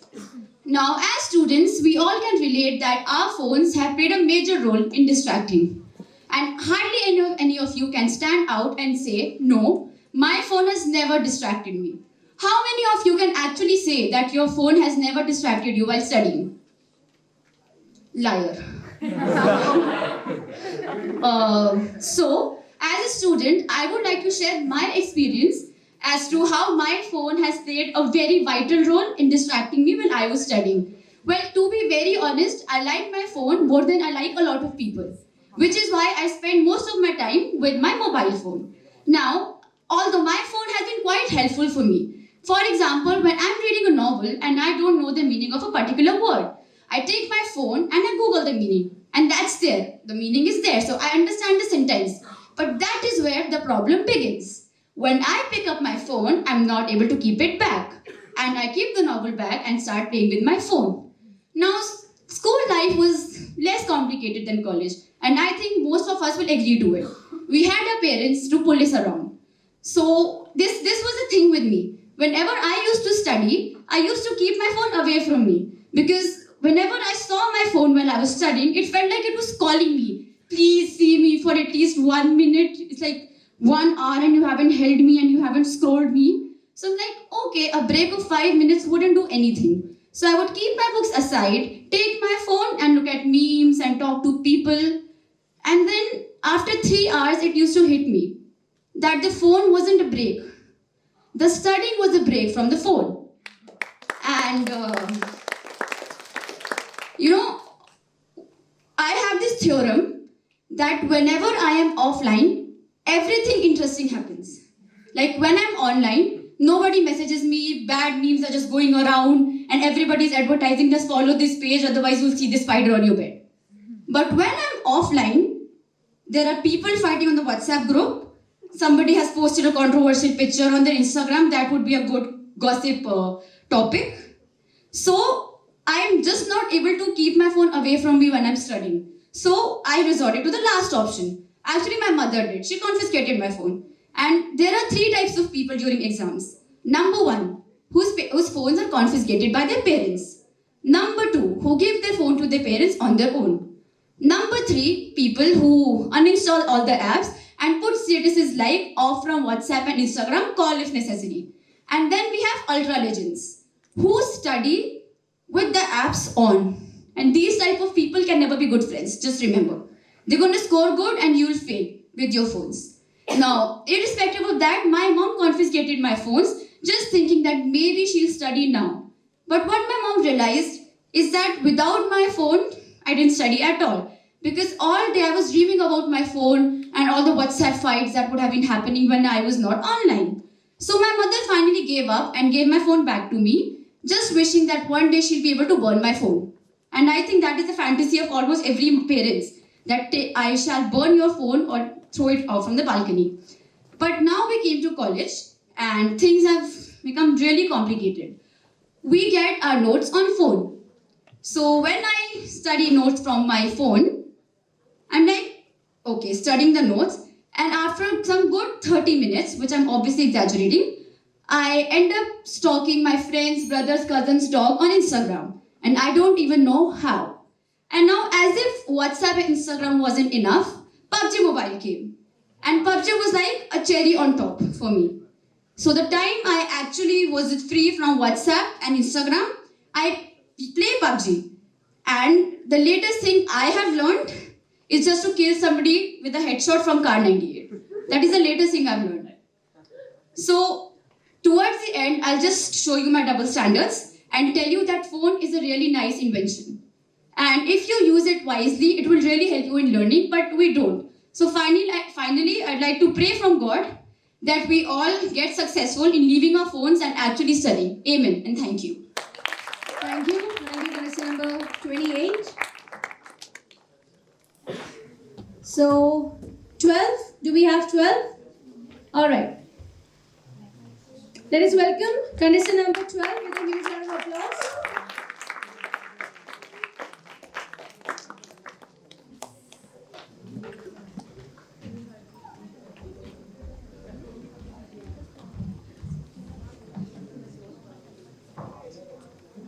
Robert Kiyosaki once said, and I quote, "You will never get there if you never start. Education only has value when you apply it, unquote. Good morning to one and all present here. My participant code is 12 and my topic code is 74. A well-educated mind versus a well-formed mind. Your perception. Now, what is perception? Perception is the information you gather or evidence you gather which helps you form an understanding about things.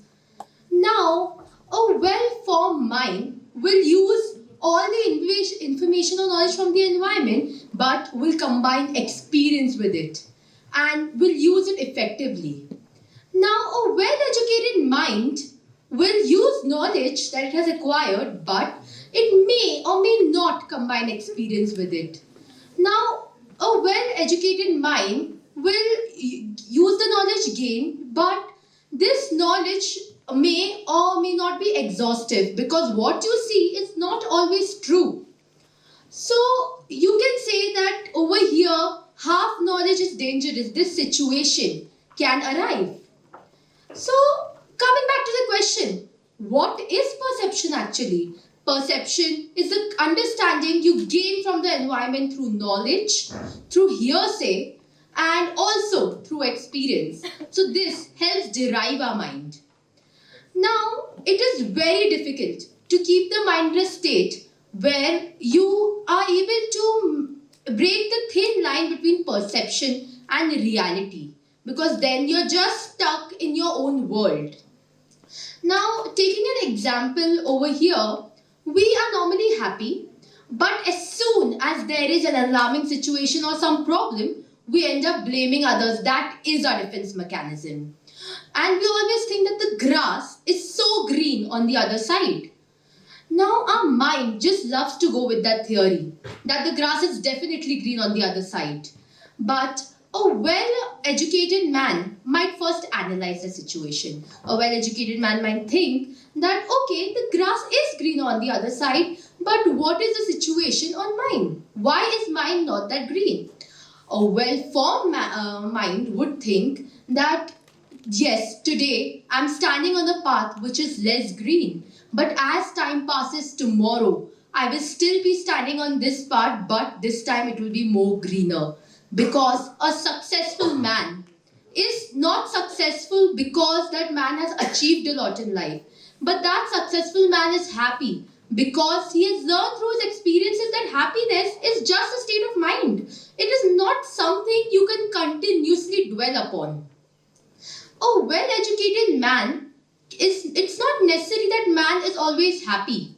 That man might have world-class education, an amazing degree, but no job. Now the question for that man is, what good was my degree? What good is my education when I cannot even fulfill the basic necessities of my life? So in this situation, you are actually left in a dilemma where a well-formed mind or a well-educated mind, what is more important? Now, in my opinion, a combination of both is a very beautiful combination, because in this you have knowledge. Now, this knowledge is something you can apply in your practical life, and the both are interrelated. They go hand in hand. You cannot separate them. For this, I can give a phenomenal example of two human beings like Sadhguru and Swami Vivekananda, two individuals who have achieved so much in life, and they have both a well-formed mind and a well-educated one as well. So now, if the question actually arises, if it still exists, that a well-formed mind or a well-educated mind, in my strong opinion, I would say a well-formed mind is way more important, because education through institutions is not the only education existing. In olden times, people learn through example and experience from their parents, from their grandparents, and they still excelled in what they do, like farmers. They learn to work on the field, and I do not think anybody can beat their knowledge in that particular aspect. So, a well-formed mind is very important because it helps you think, process both on a psychological level, on an emotional level as well, because you have experience. I would like to conclude by saying A well-formed mind is a well-informed mind. Thank you all. Have a great day. Thank you. Contestant number 12. Do we have contestant number 5? Is 5 here?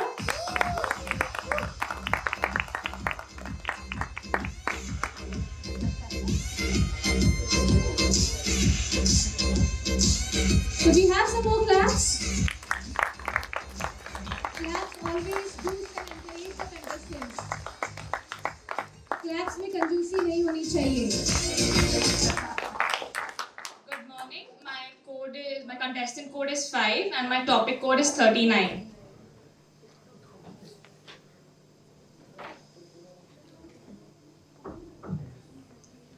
We are all the citizens of a country where many cities are either famous for a particular past event or are glorified by men.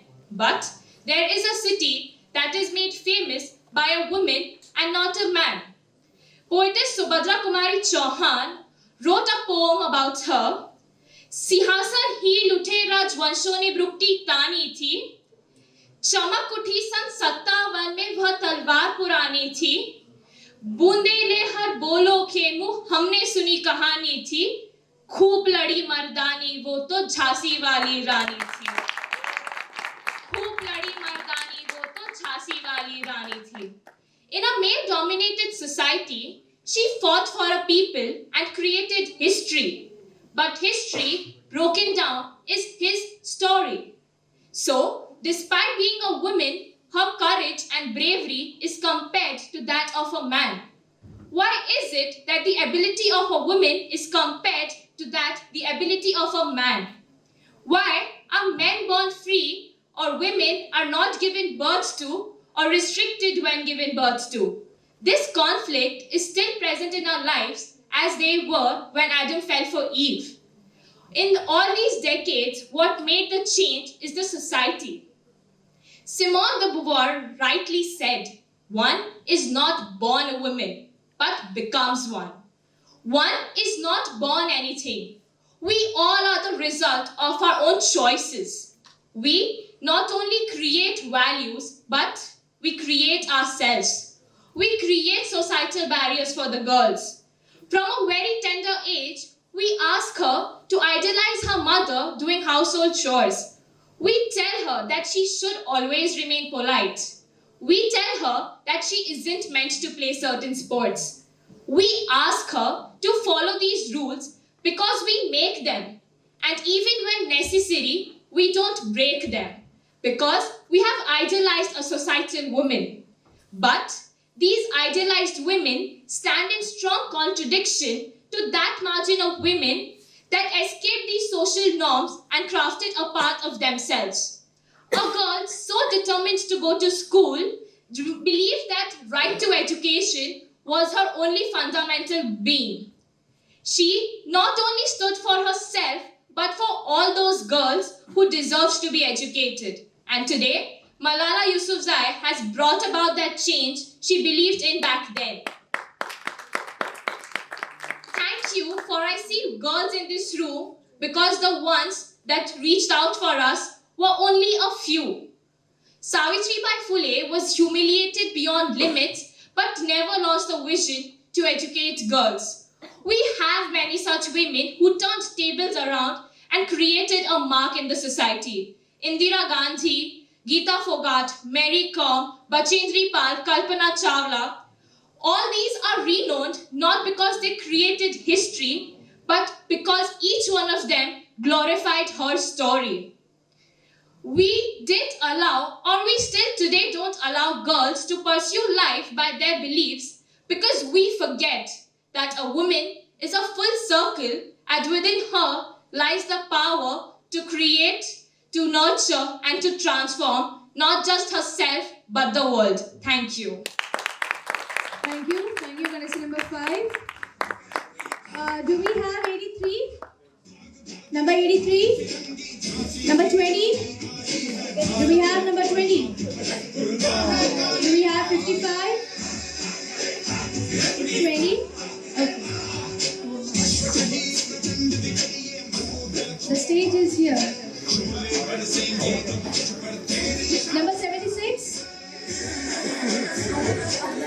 Number 20. Okay, please come. Okay, please welcome number 20.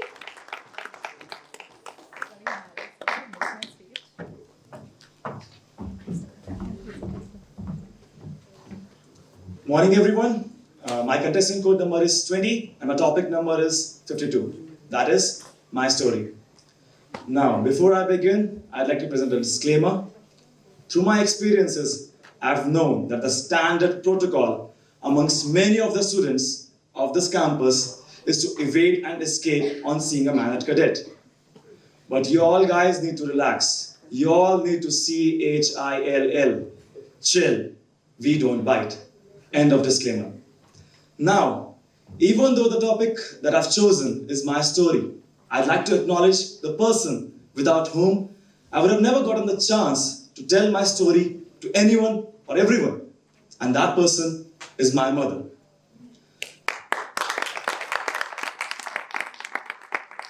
My mother didn't just teach me the alphabets, but she taught me how to operate a rifle at the age of 6. She didn't just teach me different shapes and colors, but also the art of fieldcraft and battlecraft at the age of 9. She didn't just teach me how to ride a bicycle, but also how to fly a Cessna microlight aircraft at the age of 15. Overall, she didn't just teach me how to survive, but also how to lead while surviving.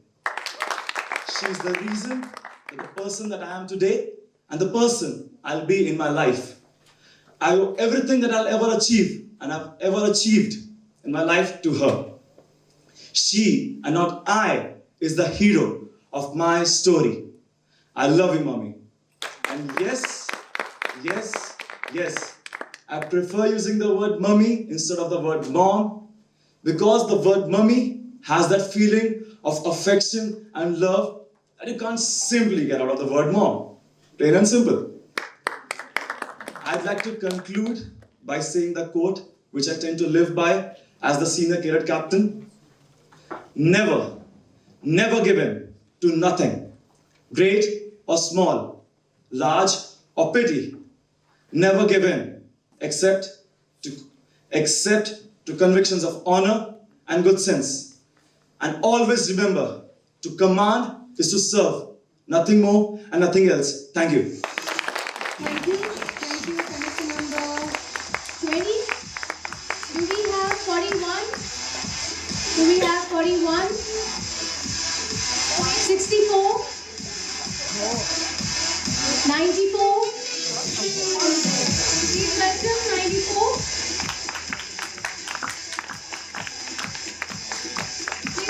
Give us a big hand, 94.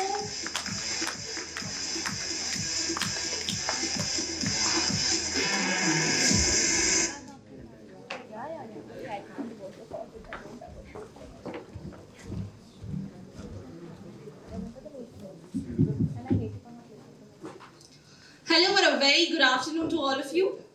I'm Devika and my topic for the day is the good things and the best things in life are free.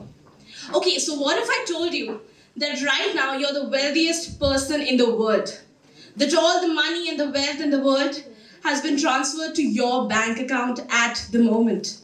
Before you scratch your head and check your wallets, I want you to visualize and think about all the assets in your life, all the wealthiest things you own. And please, it better not be all the money you have in your locker so safe. The valuable ones, the ones that actually matter to you. Yes, I think money does buy you everything. I mean, personally, that's all our goal, right? I mean, each and every one of us sitting here aim to reach a part in our life where we all have a lot of money, when we've earned it through our hard work. But we all, in about 5 to 6 years, we'll be shifting in between jobs. We will be trying to earn money and an above average decent living for all of us. Maybe money can actually buy each and everything in the world. But that's it, guys, they're all just things. The materialistic possessions are great, hands down. But honestly, happiness doesn't come from those materialistic possessions. It comes from those little things. It comes when you see a baby, when you hear a baby's laughter. Happiness is your mom's cooking. Happiness is when when you see your kids get married, or when you find a little money in your back pocket that you had completely forgotten about. Happiness is the first mitti ki khushboo after the first rain. It's the warm embrace of the sun on a cold winter morning. Happiness is when you see a small child walking for the first time with its tiny little legs. And as far as I know, guys, none of these things cost you a single penny. If it ever comes down to it, no amount of riches in your account can compare to these 7 riches that I'm about to tell you about. The first one being hugs. I mean, admit it, there's nothing better than a warm embrace for somebody that you love and you care about. I believe that the tightest hugs can solve the biggest fights in the world. The second one being our friends and families. Our friends and families, we cannot attach any price to them. They are worth everything without spending a single dime. Smiling. Pro tip, guys. The more you smile, the more joy you'll feel. According to a 2012 study, according to a survey, the more people said that the more they received a smile from a stranger, the more sense of social connectedness they felt. And who doesn't like to feel like they belong? So guys, please, it's my urge, smile more until you still have those white teeth in you. The next one being sleep. Admit it, I think all of us will. There's nothing better than a satisfying nap and a good night's sleep. Who doesn't want to crawl into bed after a very long and hectic day and flow into our own very dreamland? The next one is laughter. I think it's completely okay to find yourself completely caught in a huge laughter where you're laughing your heart out and where your stomach aches. All that laughter, it's the best feeling in the world. The next is our happy memories. Nostalgia is the mind's biggest indulgence, and it's completely okay to embrace it in our life. And the last and the final one being love. I think the Beatles were onto something when they released the 1960s hit, All We Need Is Love. In life, we need somebody to love you, somebody to care for you. I think that is something we all crave for. So if any of you has that in your life, I think you should treasure it. And all of these 7 riches that I just told you about don't cost you a single penny in life. Yes, I'm not asking you to stop running behind money. I mean, we all need to earn to have a comfortable life for us. We need to earn it ourselves. But all I'm asking you is do not lose yourself in this race of money. Because just like I told you, the best things in life are actually free of cost. They're with you. They do not cost you anything. Earn yourself a life that where you earn your money, earn your life, a comfortable living, a decent living. But remember, the best things are with you. They're free and you can never lose them, whatever happens. Thank you and have a great day. Thank you. Thank you, contestant number 94. Do we have 76? So please welcome contestant number 76 with a huge round of applause.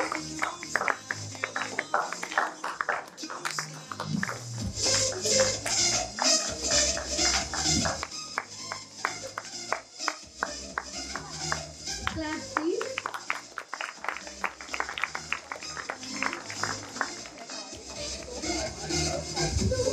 Good morning, friends. Good morning. Yeah, I'm so sorry. Good afternoon, friends. Yeah, thank you so much. And good morning, sir, ma'am. Today, thank you for giving such opportunity. Right now, I'm standing in front of you, and just you're providing us a great platform to just overcome our stage fear and just build up a nice confidence in ourselves. So right now, sir, my topic number is 40, the challenges of education in India. And my serial number is 76. So first of all, as we know that every coin having 2 faces, and similarly, and education system also having a positive and the negative points. As my topic is the challenges of education in India, so it may be the negative points. So right now I'm starting with the negative points. So first point is that the lack of personality. Right now in India, by adding an English subject in our syllabus is There's not a one thing that we have to improve our personality. That everyone appearing in exam and just pass out, and it doesn't matter. It means that the personality is not improving. In my perspective, the personality is more important than the education. If we have a personality, then we can get each and everything, like even education also.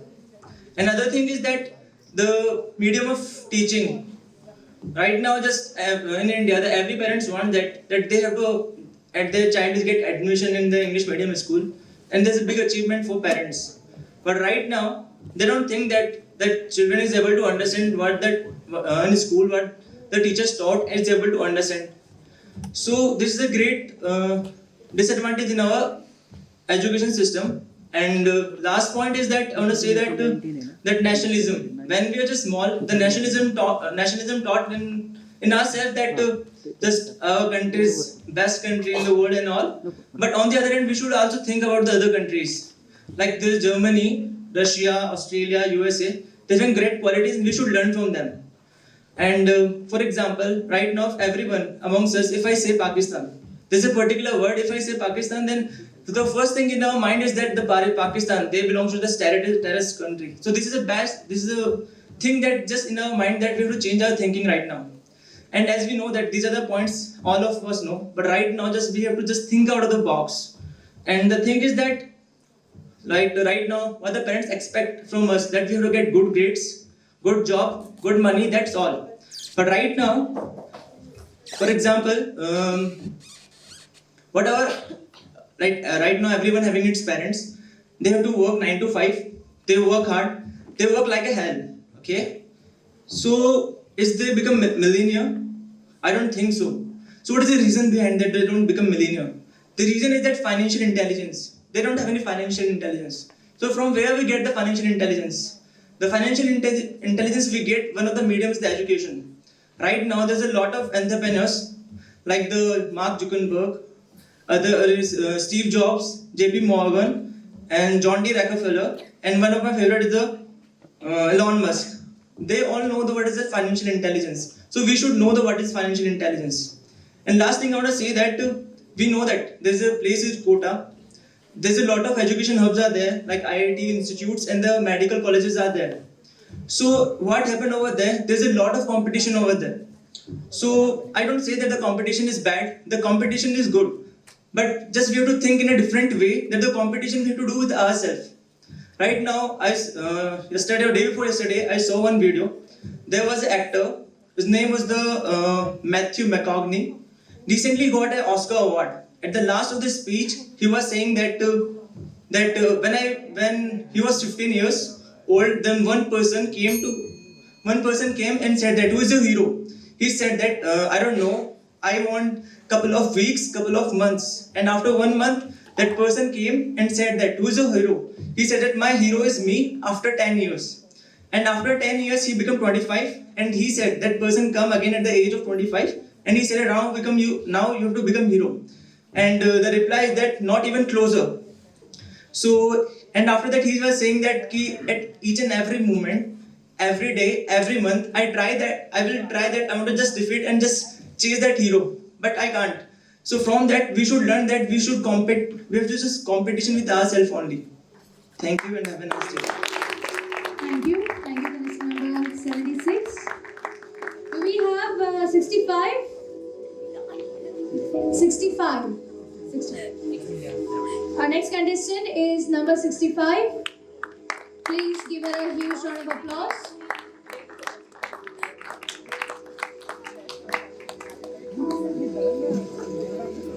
Good afternoon all. I am contestant number 65 and my topic code is 62. Is India a soft nation? This question himself arises so many questions in one's mind. But for getting the answer, you will have to unfold the journey of India from 1947 to till date. So let's begin. When first television got entered into the world, when Russia had launched its first artificial satellite, and when American youth got their first Coke plastic bottle, at that time, the newborn country, which named as India, called out their youth for building up the nation. In the form of Pandit Nehru, India got the opportunity to soar a big dreams. The establishment of IIT Kharagpur in 1952, followed by the first musical thread of that youth in the form of radio, is the symbol of that decade.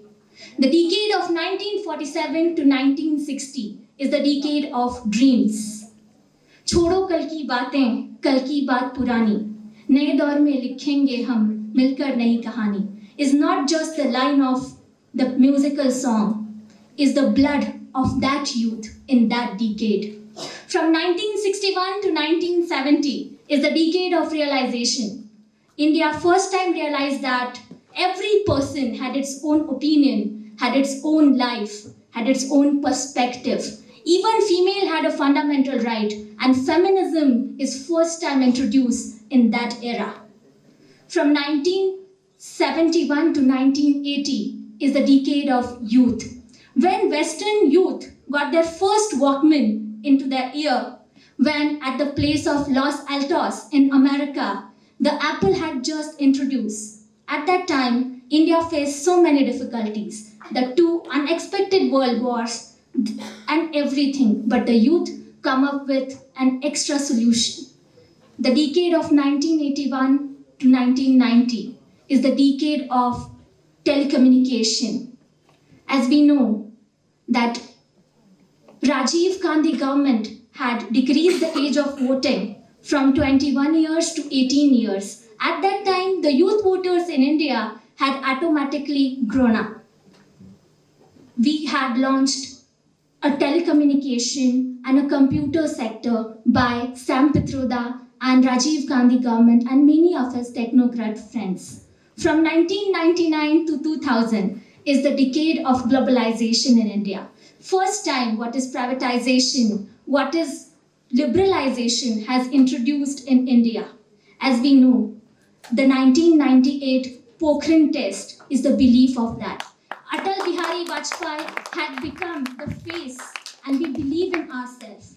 The decade from 2001 to 2010 is the decade of multiplexes, malls, and everything. APJ Abdul Kalam had given us the dream of 2020, and we are the youth, believe in ourselves.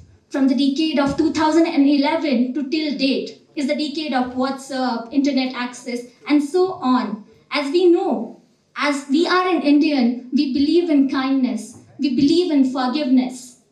It doesn't matter how world is looked towards you. As an Indian citizen, how you look towards our nation is really important. You know what India is, but you do not know what India may be. It depends on you, it depends on your imagination. So there is no end for such question. Thank you. Contestant number 65. Do we have 55? Our next contestant is 55. Contestant number 55.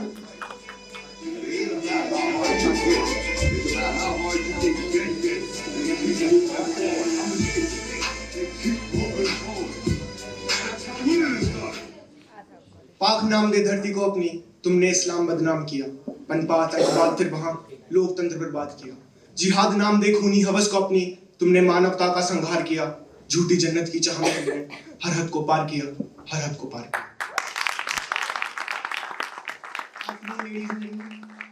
I'm chess number 55 standing out here to represent a topic which is which is a controversial topic and cannot be stated in a common dialogue. Terrorism and world peace. Two countries got independence on the very same time. One is now orbiting the periphery of Mars, where the other is trying to invade and occupy Kashmir. Terrorism is the only cause because of which the financial and economic development of Pakistan is suppressed and is degrading day by day. The process of generating terror in the associated public by the aids of conventional domain, by direct or indirect control of regional stability is terrorism. Terrorism cannot be casted in any religion, and even religion do not possess or its morale cannot be directly pointed out in terrorism. But one thing is for sure, that religion can be a weapon to produce terrorism. It can be weaponized as well. As we have seen a very perfect example for the same in 2011, the Libya crisis. Libya is now claimed as a failed state. Well, how can you forget the hijack of IC-814, which cost us the because of which we were bound to release Maulana Masood Azhar, and for the cause of the life of the people on board that plane. How can we forget the attack on Parliament in 2003, which was a direct attack on the Constitution of India? How can we forget those thousands of insurgencies which were followed by the attacks like Uri and Pathankot? How can we forget the blast of 1999 in Mumbai, followed by 26/11? How can we forget millions of ceasefire along the line of control? These all should be put in under the heading of terrorism only. Well, as a nation, as a growing nation like India, we are seeking for peace, and in such circumstances, how a nation can stand firm. Well, we are talking for world peace by this. America invaded Afghanistan after 9/11. What we did after 26/11, provided food and shelter to Ajmal Kasab, and dragged Pakistan to United Nations. Wow. Well, in my opinion, counter-insurgency operations like surgical strikes are the best example which are needed to be casted in order to deal with terrorism. Terrorism is not just something which needed to be bind for. We need to hit terrorism, and the political agendas cannot set the parameters to fight with terrorism. We need to change our mindset, because our mindset is providing this statement that we are the people which will be invaded, and it's a formal invitation for the invaders to invade. Well, here's a modern kind of terrorism as well. After the defeat of 1971, Pakistani Secret Service, Inter-Service Intelligence (ISI) launched an operation named Topak. Its objective was clear: to make a communication gap between the government of India and the people of Valley. Their motive was to create civil disorder and distress by doing assassinations and doing creating terrorist activities in public areas. They were further supported by the Pakistani military and terrorist organizations like Jaish-e-Mohammed and Jamaat-ud-Dawa. Well, as a result, the mindset of people out there in Kashmir got manipulated. They start asking for azadi. Well, it's a new kind of passive terrorism. Here's a clear message for the Awam of Kashmir. Azadi is never going to happen, that's for sure. Hurriyat साजिश में आकर जो फौज पे पत्थर मारोगे, दहशतगर्दों को दामाद बना जो अपने घर में पालोगे, आतंकवादी को शहीद बता जो सजदे में उसके जुलूस निकालोगे, याद रखना ऐसी हर हरकत से तुम अपना काल नजदीक पुकारोगे. Terrorism is not just external, it do possess an internal phase as well, which needed to be thrown away from the society. Otherwise, they will hunt us down. And for world peace, we need to come together, not as an individual, as a nation. We need to come together to fight and defeat terrorism. And in respect to India, as very rightly said by the former Prime Minister of India, Shri Atal Bihari Vajpayee Saab, after defeating Pakistan in Kargil War, 1999. अमरीकी शस्त्रों के बल पर अपनी आजादी को दुनिया में कायम रख लोगे ये मत समझो. 10-20 अरब डॉलर लेकर आने वाली बर्बादी से तुम बच लोगे ये मत समझो. धमकी जिहाद के नारों से, हथियारों से कश्मीर कभी हथियार लोगे ये मत समझो. हमलों से, अत्याचारों से, संहारों से भारत का शीश झुका लोगे ये मत समझो. जब तक गंगा की धार सिंध में ज्वार अग्नि में जलन, सूर्य में तपन शेष, स्वतंत्र यजा की वेदी पर अर्जित होंगे जीवन यौवंशिष. फिर अमेरिका क्या संसार भेलो विरुद्ध कश्मीर पर भारत का मत नहीं झुकेगा. एक नहीं दो नहीं करो 20 समझौते, एक नहीं दो नहीं करो 20 समझौते, पर स्वतंत्र भारत का निश्चय नहीं रुकेगा, पर स्वतंत्र भारत का निश्चय नहीं रुकेगा. जय हिंद, जय Bharat.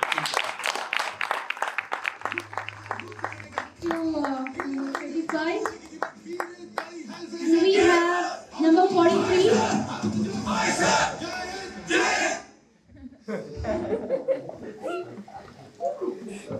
Let us welcome number 43. Judges, please note number 43.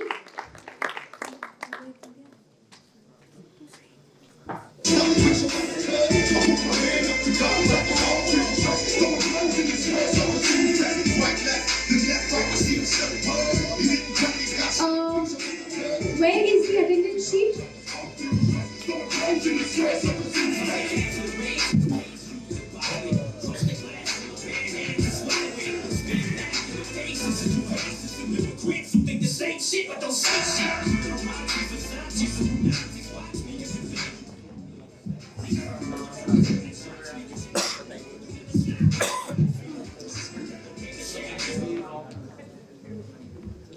Good afternoon. My contestant number is 43 and my topic number is 82. I'd like to talk about the interest that I find personally rewarding. Some of y'all can probably guess what that is since day before yesterday. But to the rest of y'all, I'd like to ask you one question. What is this that I'm holding in my hand? A pen. A pen, obviously. But to me, it's a very different thing. It's like an extension of myself. It's like an extra limb that is very essential because it keeps on wanting to itch and it keeps on wanting to draw. So, in simple words, I just really love drawing. I really love it. And in particular, I just really love drawing people. And I think this is something that is quite relatable when you say that I like people watching, because a lot of us do it when we enter a room and we're looking at the group and we're trying to gauge the temperament of the group. That's people watching. And when we look at someone walking by and we wonder where they came from and where they're going, and maybe we make up a story in our head about their life, and that's people watching. And when we look at someone sleeping on footpaths, and we wonder if life is difficult for them, that's people watching too. It's a moment of connection. It's a moment of human empathy. Now, the only difference is I really like to document people watching. It's what artists do. Art is meant for documentation of times and history and movements, and it always has been. But when I look at moments and when I look at how to document the moments, I think about the people present in that moment, because I believe that the essence of the moment is concentrated in the people who are living there, breathing the moment, orbiting the sun. So, to really drive this point home, let me paint you a picture. No pun intended. So, imagine this. There's a bus stop and it's pouring, right? And you'll have one person who's coming in under the roof of the bus stop and who will like raise up their raincoat and reach for their phone and wipe their hands, but they're still pretty damp. And they'll gauge whether the rain is still coming down, and I suppose it is. There's one person who will pretty much abandon their umbrella, close it, hop onto the bus stop, one hand holding both the umbrella and the pole, the other hand holding the other pole, and he's drenched, right? But he's smiling from ear to ear. There's that ding, pudha chala. There is the one person who will wince as the bus goes by and splashes mud on their feet. Isn't that beautiful?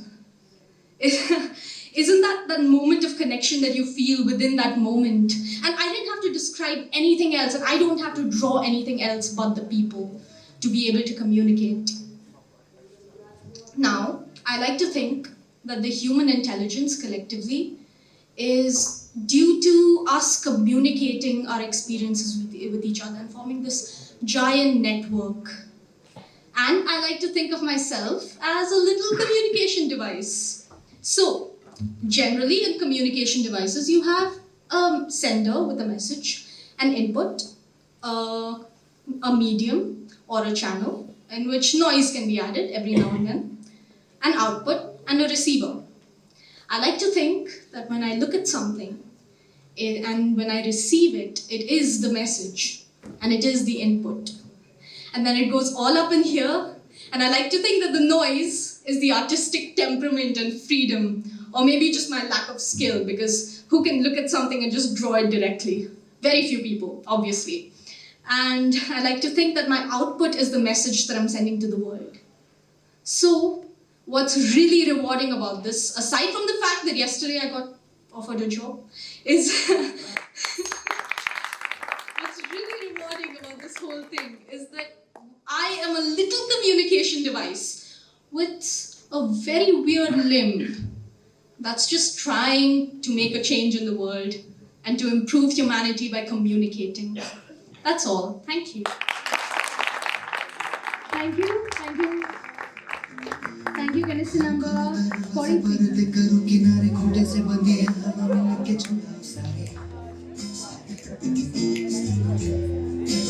Okay, so do we have number 41? Contestant number 41?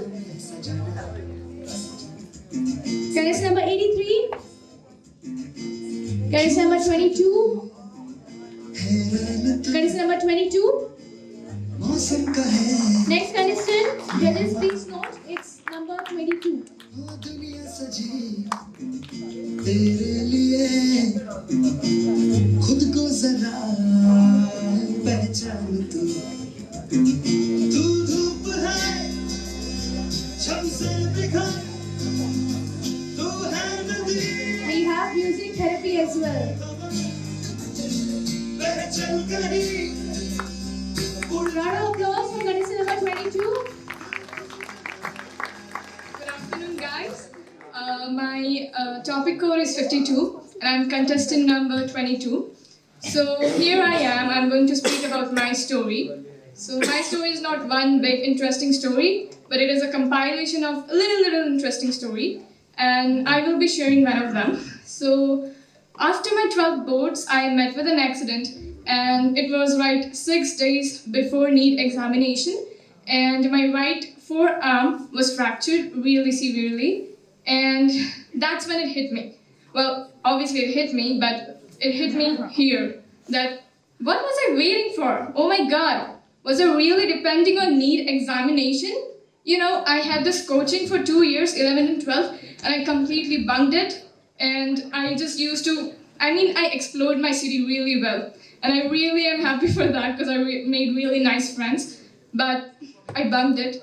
And then I thought that really was I waiting for that result, which I obviously knew was really bad, and then I would score really less. And all my relatives would be like, repeat this year and maybe you could do something nice. But no, I wasn't really interested. So after my accident, next day I had operation, and for 3 days I cried consecutively.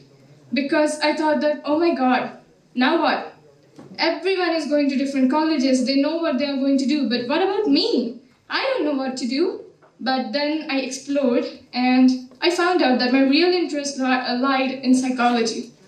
So here I am doing integral BSc course of psychology, and I'm really thankful for that. So if someone asks me that, how was that, all that accident and how did I went through it, I can say that it was really a bad suffering, and I couldn't even comb my hair, and it was really bad because I had to comb my hair with left hand for 3 months. So I can say that, but it's not about that. It's about, I feel that, thank God I met with that accident and I didn't have to give that NEET examination.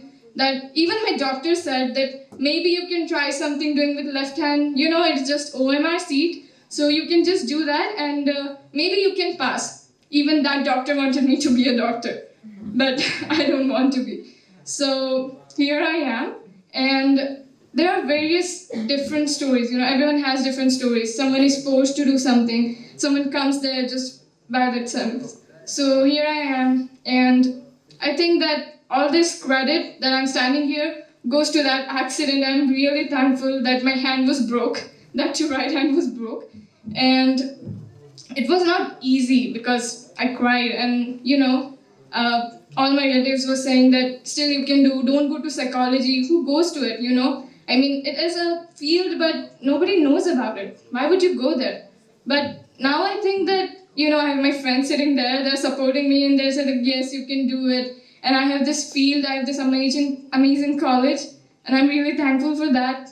So I guess there are many stories, that led me to come over here and speak. But there are also some stories we don't know, and, we may go to different paths. So it's not about where we come from, it's about where we go from there. So we have that power to choose where we go from one incident, and then that's why I'm here and I'm happy. And maybe you would go through different various, ups and downs, but it's about at the end where you reach. Are you happy now? Are you doing what you want? Because it wasn't easy, I know, and thank God that my parents allowed me to do what I want to do and I have such a strong support.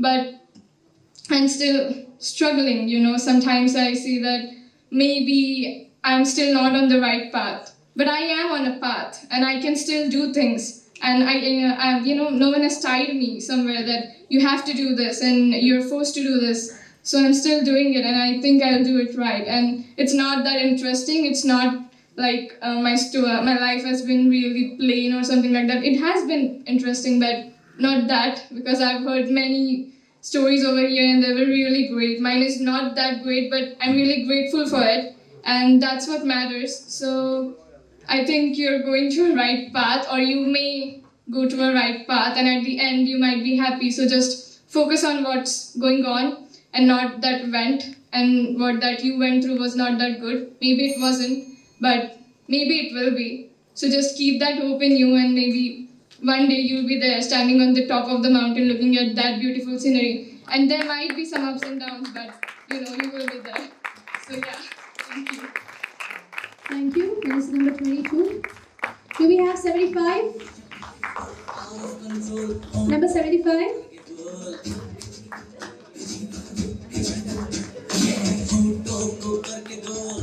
Yes, people. All is well. Is all well? Yes? So we have 75 judges. Respected judges. 75. पहले इस्तेमाल करें फिर विश्वास करें, या फिर खर्च करें फिर पैसे बर्बाद करें. Good morning to one and all present over here. I'm contestant number 75, speaking on topic 95. Advertising has tons of mind games, right? So moving on, what is advertisement? Now, advertisement is basically a paid notice that will tell people about the product and the service. Now, what are other sources of advertisement? You find advertisement everywhere, from TV to radio to newspaper articles, magazines, behind me, everywhere. And moving on, these advertisers are very smart. I really wonder, how do they, create it to fool our mind? Obviously, they are fooling our mind. That's the reason the product is being sold. And starting off with the colors they use for McD, KFC, red, Bhukpan. Then the font they use, 50% off, but up to is written very tiny. You can't even realize that. The next is the photography they use. I mean, look at the Kellogg's ad. That so-called milk is not milk, that's Fevicol. I'm wondering, Deepika Padukone was eating Fevicol over there. And the strawberry toppings on it is being polished by, hairspray. I mean, just think about it. You're having that Fevicol with strawberry toppings that is coated with hairspray. And these people are really very fake. I mean, I tried Kellogg's 2-week challenge. Here the result is, it didn't work out well. And they have jingles as well. Nirma, washing powder Nirma. दूध की सफेदी निर्मा से आई. I wonder, अगर निर्मा बना नहीं था तो दूध का सफेदी कैसे आया था? Before Nirma was made. Did you ever think what stupid jingles do they make? Animation, there was one when Salman Khan is wearing some slipper, he's doing that advertisement, and he's on an iceberg. He's on an iceberg, he's walking past, and this guy who's running and he falls off, and he's, literally falling off, but he grabs onto Salman Khan's slipper, I don't know how, and guess what? He's being saved. The whole weight that slipper is hanging, that drip is so strong. Really. And I wonder, कौन ठंडी में slippers पहनता है यार? वो भी iceberg पे. This much logic they can use. Then moving on to friendly. Advertisers are also, there are some very friendly, like OK, Google, Alexa. Itne friendly, but that we are forgetting the one sitting besides me. Once I tried this, I was like, Alexa, tum pagal ho. You know what she told me? She's like, Stephen Hawking ने कहा है, पागलपन भी महानता के लिए महत्वपूर्ण है. She said that. If you guys want, you can actually try that out. Then there are some advertisements which are trending. क्या चल रहा है? See. Then pa pa pa pa. The IPL tune. I don't know how to do that, but yeah, you guessed that right. Okay. Then even monsoons के लिए डर में code लगाओ, नवरत्ना लगाओ, ये लगाओ, वो लगाओ. Then for cold, you have a sweater hanging all across, like, you know, piche wahan, and polar bear is next to you.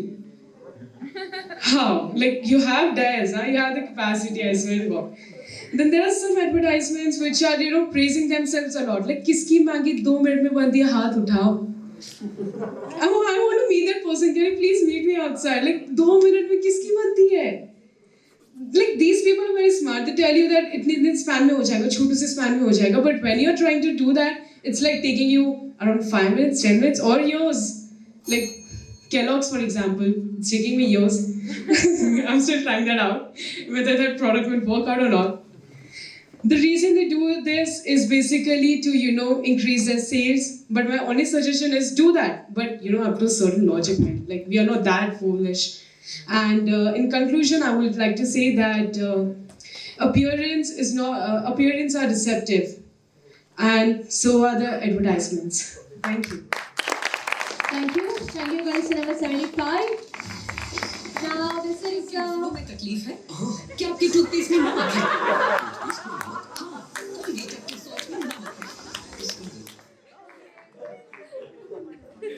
So, मसूडों की सुरक्षा हमें अभी करनी है. We will break for lunch.